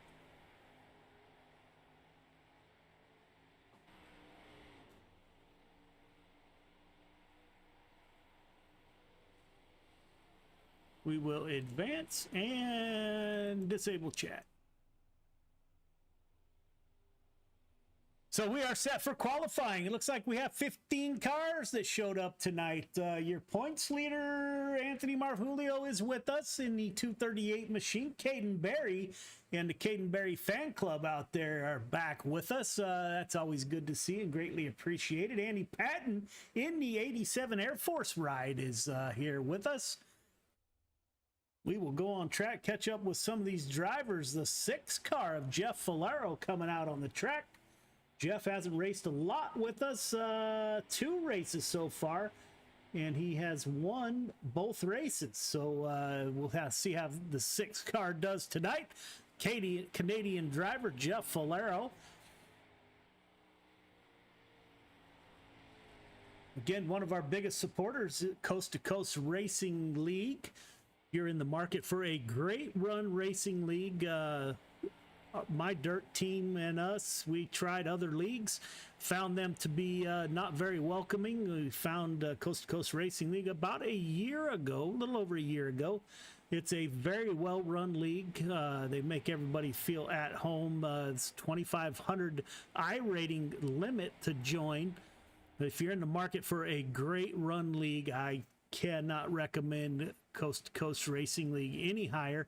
We're not official part of Coast to Coast Racing League, but they do have our standings on their website. You can find out more information about Coast to Coast at c2crl.com. That's c2crl.com. As I was jabbering away, I missed the qualifying. Jeff Filaro, who we spoke about earlier, with a 14.034, parks the 6 car on the pole. We had quite a few drivers that did not qualify due to penalties with live admin. We won't have the penalty list next week. So we got about 1 minute until we drop the green flag over heat number 1. If you're out there, again, thank you so much for tuning in on Friday night. This is the busy time for those who drive real cars. So we anticipated the lower numbers, but the racing has not been any different. We'd like to thank all of our sponsor, Raven Graphics, Doyle Lawrence and the crew at Raven Graphics. It's going to do some end of year for the championship special stuff. Magnum Race Designs, Brian Lawson and crew at Magnum Race Design does our logos for us. That's greatly appreciated. You need a car wrapped, you need a logo, check out Brian Lawson at Magnum Race Designs. We just picked up 213 Racing this week. They are sponsoring the Limited Late Models division. So I'd like to greatly thank those folks for coming on board and helping us out. And as always, Gears Unlimited. They're doing super cool stuff with carbon fiber drive lines and suspensions in Kansas City, Missouri. Heat 1 to the grid. Heat 1 to the grid, please. Jeff Filaro, Andy Patton on the front row. Anthony Morano, Chisholm Burns in row number 2. Preston Cramner, Greg Boydell in 3. Gavin Chatham and Terry Woody in row number 4. All right, drivers, you know the deal. Leader, 1.5 car length behind the pace truck. Everybody else, once we get the 1 to go, going to ask you to tighten it up. Half car length between yourself, the car in front of you. The restart is on green. Do not jump the start. Do not pass before the start finish line. As we talked in pre-race, don't be surprised. We are running cautions in the heat races. And if an EOL is deemed necessary, you will be given an EOL in the heat race. So bear with me as we struggle through this. I hope it doesn't cause too much of a delay. So far tonight, it's been pretty flawless, but we'll see how that plays out. 8 laps to get it done. Top 4 heading to the feature, although I think everyone's going to the feature. Race hard, race clean, put on a great show. Good luck. Jeff Filaro in the 6 car, as we talked about him earlier. He's only entered 2 races. He's won them both. He is on the pole with your quick time Friday Night Lights at Charlotte. Got Andy Patton to his outside. I'd like to thank Andy Patton for his service as an Air Force veteran. We are getting ready to go green. The pace truck is off. The leader takes a long, slow, long crawl to the flag. Coming off of turn number 4, he can see the flag stand from right where he's at. Flag is in the air. The green flag is out. We are underway. Jeff Filaro dives down low. Expect him to slide up to that high side. And he will. Andy Patton falls into second position in the 87 machine. The 320, we got contact in the back. Not sure who that was.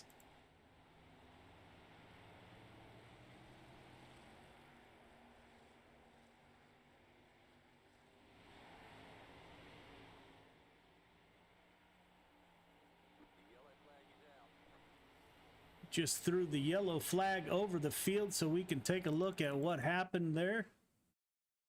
Gavin Chatham and you got Preston Cramner. 24 car dives down low. Just gets into the side of the 07 car.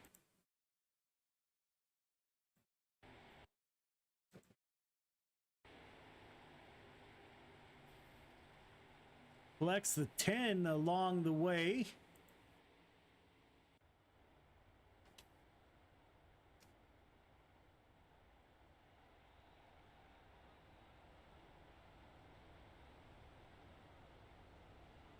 Going green next time. Bye, fellas.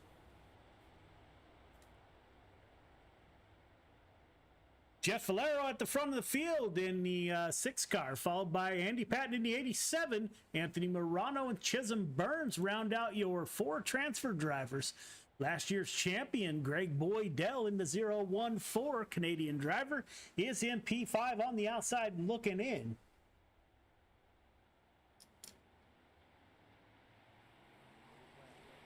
Valero is off.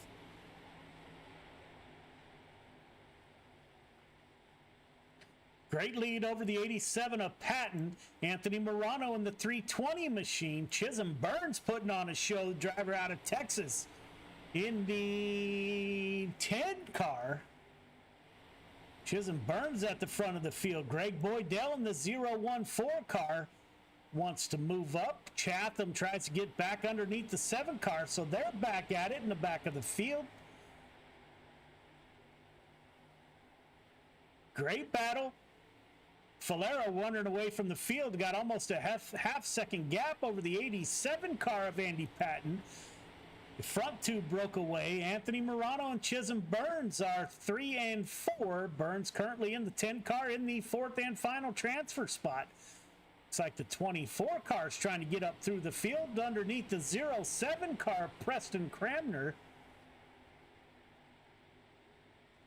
Shout out to Preston Cramner.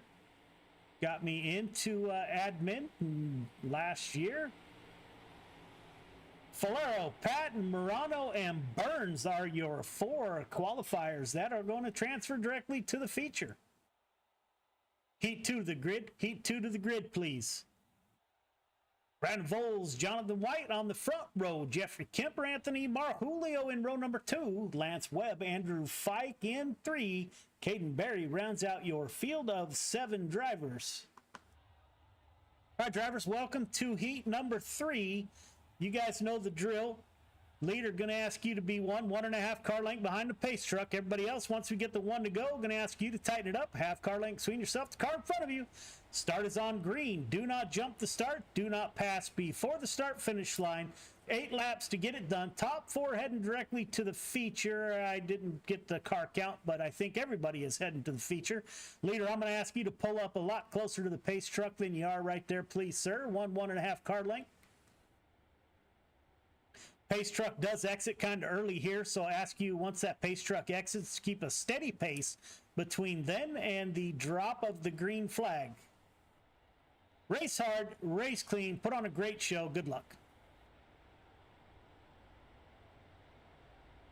22 of Brandon Voles on the front row with Jonathan White to the outside in the 23 machine.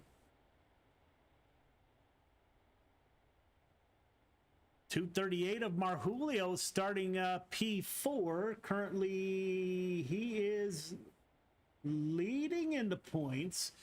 Caden Berry second in the points in the 12 car. So Mass Mafia owns 1 and 2 in the point standings. Brandon Voles going to bring us to the green flag in the 22 machine. Green flag is out. Jonathan White on that outside with a little bit of a head start. Voles slides up, gets on the outside line. 55 car of Jonathan White dives down. He wants that lead. Fighting hard. Anthony Marjulio up to P3. Caden Berry in behind me, 181 of Kemper. Great battle for the 4th and final transfer spot. 12 car dives down low. Thought about taking it 3 wide. Got Webb to his outside. They touch tires. You usually don't get away with that too much. Slide job in the back.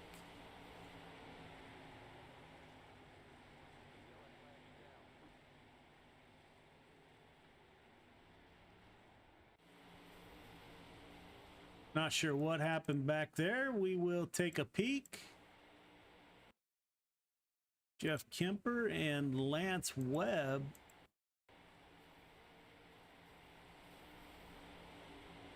Lance Webb in the 9 car. We'll have to give him an EOL.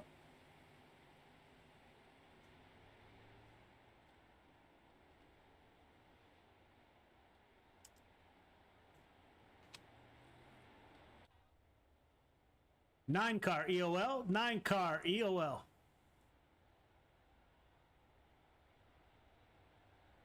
Brandon Voles in 22 machine up front. Going green next time by, fellas.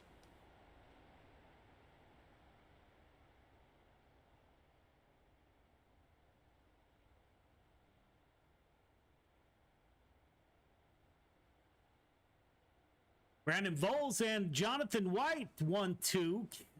Points leader, Anthony Marjulio in the 238 is P3. Hayden Berry, P4. Andrew Fike is P5.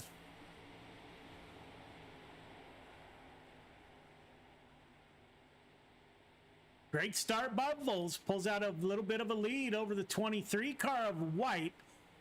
Anthony Marjulio now battling. Doesn't get a good run off of turn 4. The 12 car of Caden Berry closes in on the tail tank of the 238.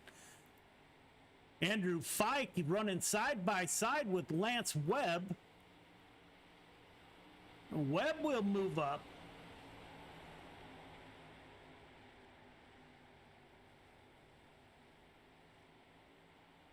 Brandon Voles at the point. Got a half-second lead over Jonathan White in the 23 machine. Anthony Marjulio, your points leader, currently running P3, and Caden Berry in the 12 car in the 4th and final transfer position. Lance Webb in the 9. Dives the 9 down low. Slide job. 2 cars with the slide job. Doesn't pan out for 1.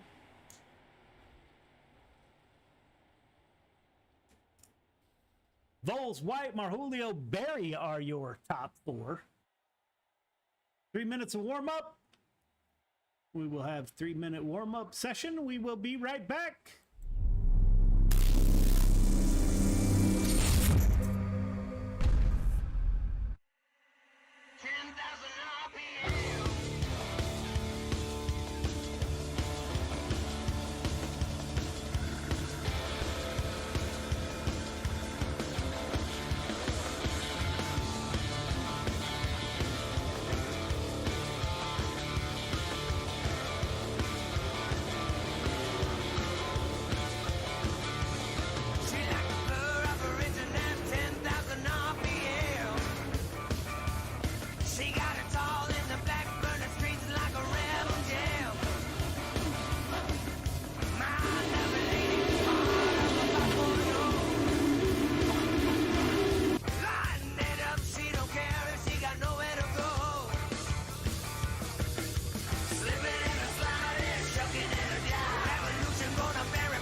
We are just wrapping up warm-ups, getting ready to go feature racing here at Charlotte.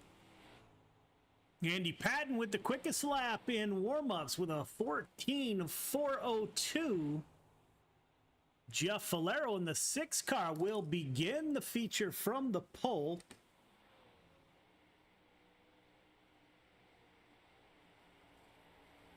Jeff Valero, Canadian driver.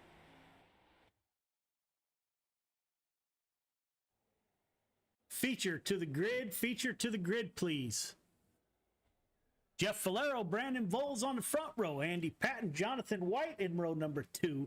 Points leader Anthony Marhulo is on the outside of Anthony Morano in row number 3. Chisholm Burns, Caden Berry in row number 4. Greg Boydell is inside. Lance Webb in 5. Gavin Chatham, Jeff Kemper in 6. Preston Cramner, Andrew Fike in 7. Terry Woody rounds out your field of 15 drivers. All right, drivers, welcome to the feature. Nothing changes on the initial start. Leader, going to ask you to be 1.5 car length behind the pace truck, a little closer than you are there.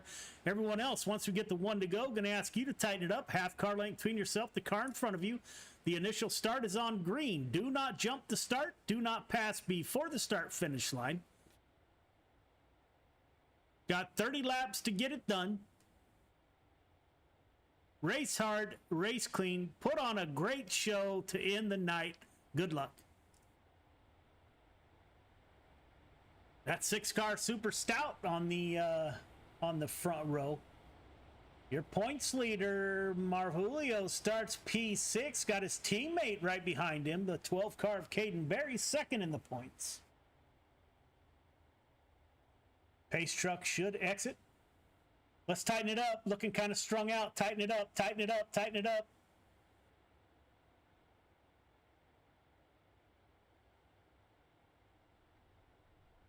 Valero will bring us to the green flag. Field is in some sort of order there. Coming off the 2. Green flag is out. We are underway. Valero down low. Got Voles to his outside. Andy Patton down low. Voles going for the lead over Valero. Put the 22 car to the point. Valero with the crossover. Can't get it done. 22 car. Brandon Voles to the point in the Hodel Racing machine. Jeff Valero back to P2. Jonathan White now trying to get slide job. Can't make it stick. 6 car of Valero on that high side.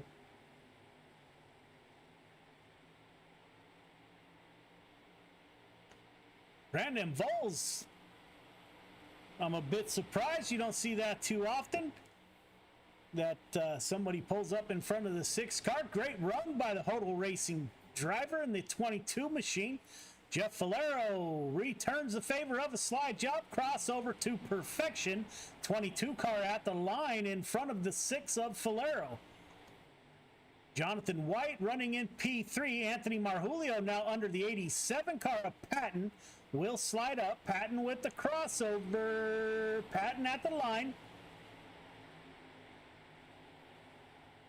238 goes back down low. Got the 12 car now to his rear tail tank. Caden Berry moving up. Slide job by the 9 of Webb. Voles opening up a gap. Got almost a 0.3 second lead over second place, the 6 car of Valero. Andy Patton now closing in on Jonathan White. Go on board the Air Force machine. See him underneath the 23 car of Jonathan White. Slides in behind.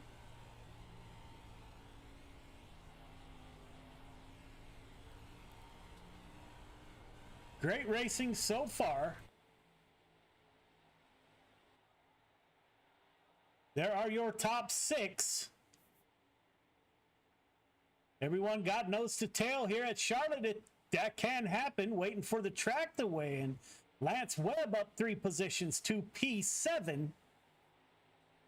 Got Gavin Chatham to his rear bumper. Chatham dives down low. Slide job coming. Crossover from Webb in the 9 machine. Can't get the momentum that he needed. That was almost an accident. The 2 made contact. Good job by both drivers to hold on to it. Brandon Voles opening up a lead now. Over a half-second gap over second place, the 6 car of Valero. Andy Patton thought about a slide job, couldn't get up to that high line in front of Jonathan White in the 23. 12 car now running in P5, up 3 position. Anthony Marjulio holds his position in P6. It is a little ways back to Lance Webb. He's up 3 positions from the start in the 9 car out of Ohio. Gavin Chatham in the 24 machine out of Pennsylvania on his rear tail tank. Oregon driver Jeffrey Kemper is back in P9. Chisholm Burns in the 10 machine. Texas driver is in P10. Crete Sim Racing Preston Cramner in the 07 is P11. Anthony Morano, the Morano Racing Gears Unlimited machine, is in P12. Terry Woody and Greg Boydell round out your field. Andrew Fike in the back of the field. Up front, not much has changed. Jeff Valero has reeled in your leader. He's cut that half-second lead down to, we're looking at a pass this time by Valero with the slide job. Looks like he's going to be able to hold the position. He will. It's Valero at the line.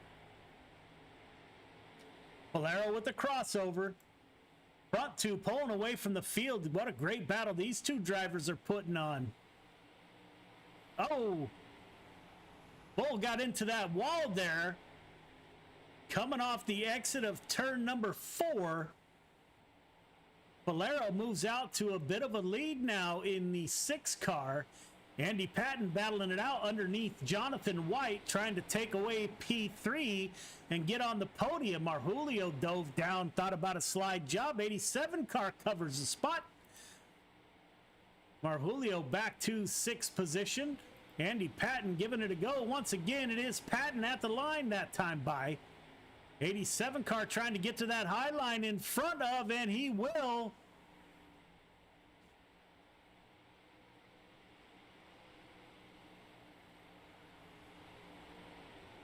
We will throw the caution and take a look at that.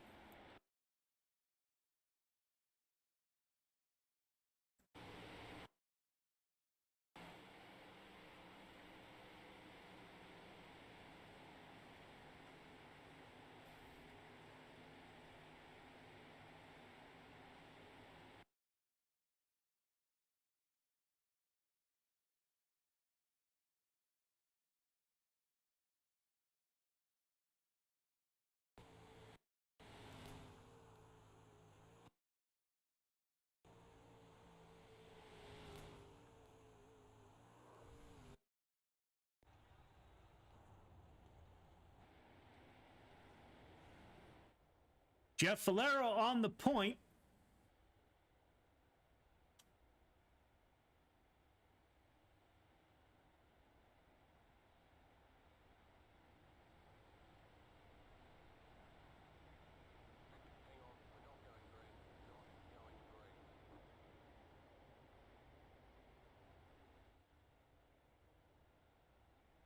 Going green this time by. Going green this time by.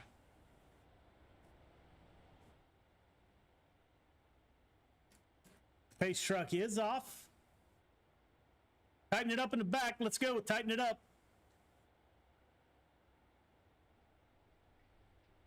Field is set. Single file restart. Working lap 21 of 30. Been a great race so far.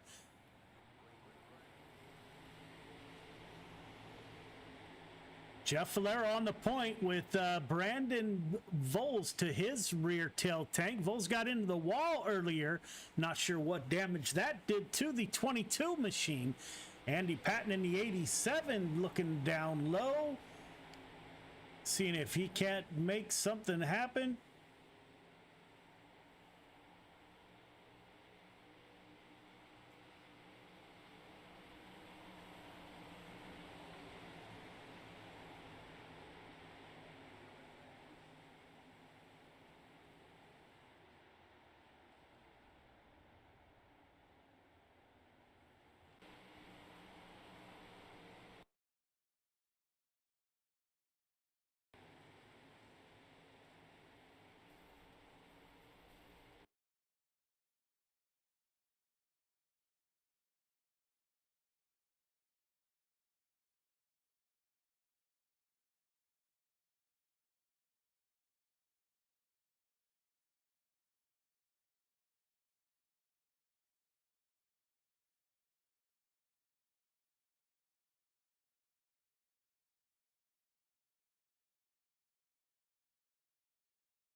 320 EOL, 320 EOL.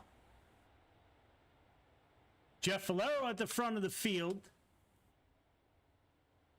Leader, 1.5 car length behind the pace truck. Everybody else, let's tighten it up. Was a little bit strung out last restart. Going to ask you to tighten it up a little bit better in the back.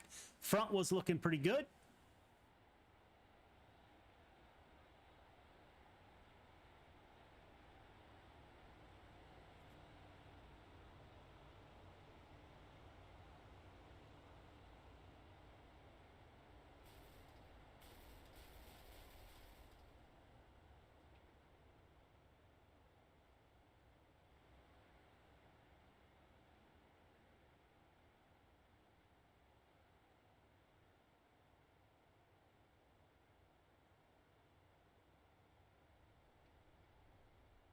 So a lot of contact under caution. Not sure who that is in the...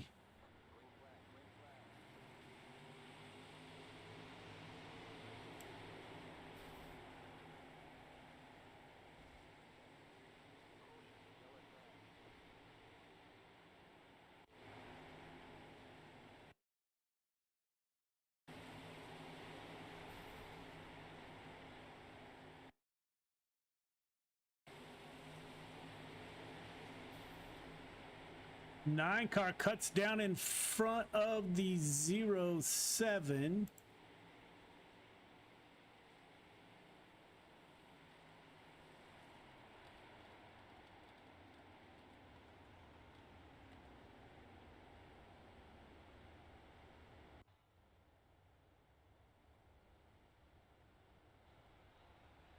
Double 0 car, warning for contact under caution.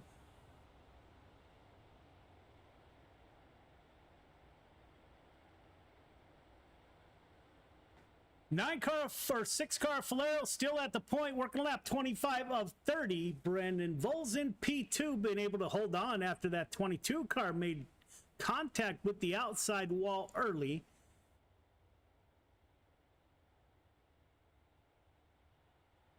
Andy Patton in P3. Caden Berry in the 12 car up 4 positions from the start, able to hold the 4th position with his teammate and points leader Anthony Marjulio right behind him. Gavin Chatham in the 24 ride is P5, I believe. P6. Up front, the 6th car of Jeff Valero will bring us to the green flag.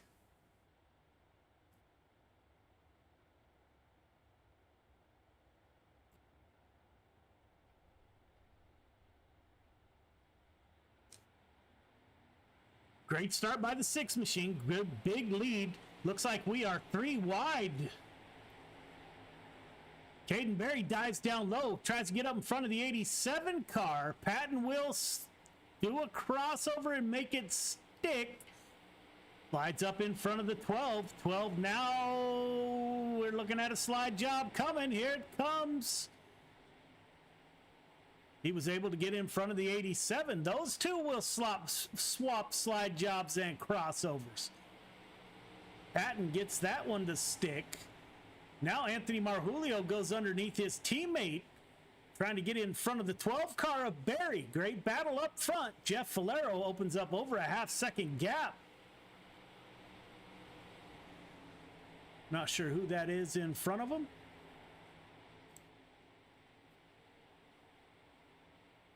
Lance Webb.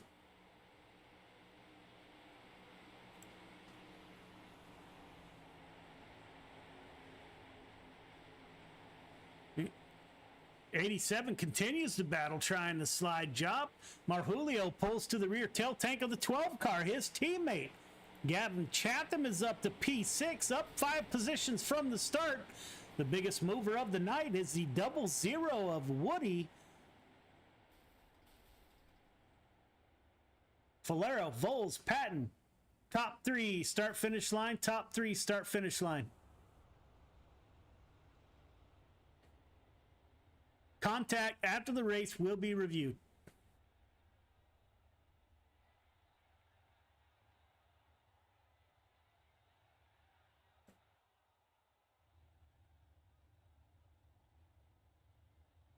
Great race, fellas. No interviews tonight. I wish you a great weekend. Great show you put on. Thank you very much. Have a good night.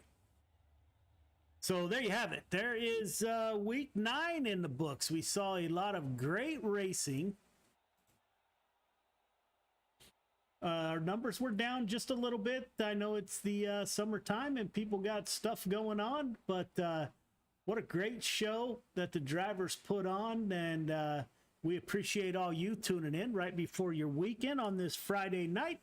Wish you well. Give us some feedback. If you like what we got going on, please let us know. If you don't, that's even more important. Let us know that also.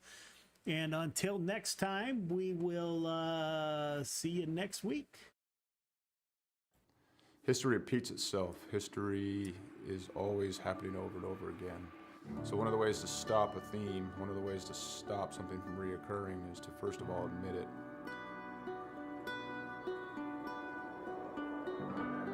It didn't take long for us to quickly realize that there was power behind Mission 22, power behind its brand, power behind its message, and power behind its people that represented it. All right, my friends, day 19 of 22, the 22-day push-up challenge. Day 19 means 418 men and women have possibly committed suicide in the last 19 days. I went and looked up my ship, the USS Rushmore. More people who have killed themselves by now than ever served on our ship at one time in just 19 days. 19, 20, 21. One more. Y'all ready for the last one? Mission 22 has become a decentralized nationwide effort to show love, to raise money, to be available for other warriors, to be able to be a point of contact, to let the warriors know, but also for warriors to let other warriors know that there is a community. You're not alone. This isn't happening in silence. You're not forgotten.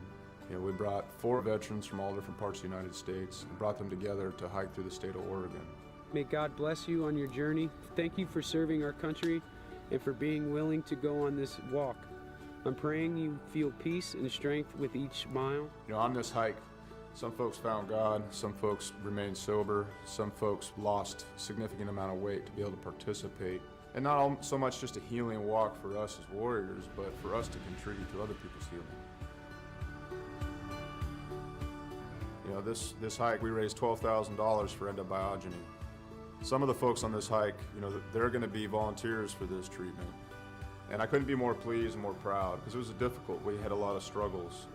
Not everything on this hike went pretty, but we put some skin in the game. At the end of the day, we were able to raise money and we'll be able to use that money so guys can get the treatment that they need. The War at Home Monument is an example of our social impact, of our awareness, of our permanent fixture to do the work that we can't always do, to always remind us of what we've lost and what we will lose if we don't reconcile it. What we've done is taken 20 different veterans with their families' permission and used them as a silhouette to cut out of a 3,000-pound plate of steel.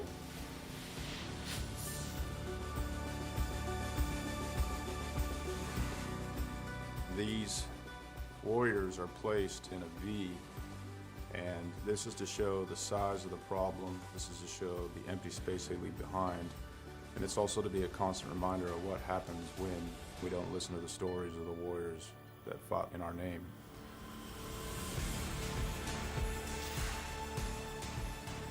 Because it's not okay. It's not okay that everyone didn't know about veteran suicide.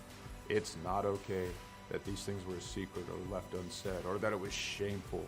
It's not okay that it's shameful to suffer alone and suffer in silence, because if you ask for help, that you're no longer a warrior, that you're weak. Yeah. So I come back and I thought everybody else changed. So I pushed my family away. And it took a long time to really realize it because I didn't want to look internally.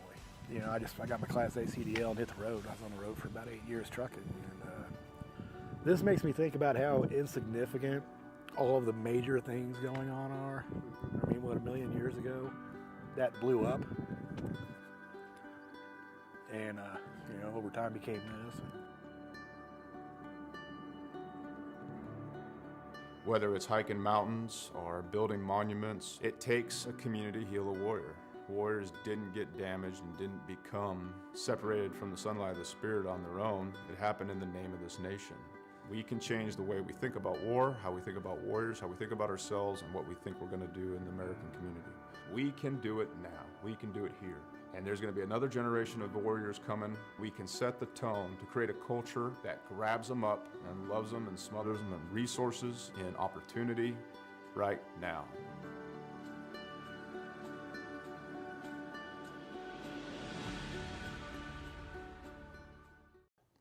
History repeats itself. History is always happening over and over again. So one of the ways to stop a theme, one of the ways to stop something from reoccurring is to first of all admit it.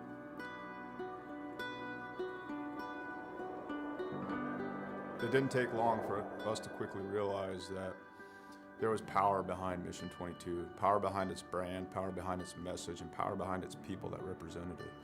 All right, my friends, day 19 of 22, the 22-day push-up challenge.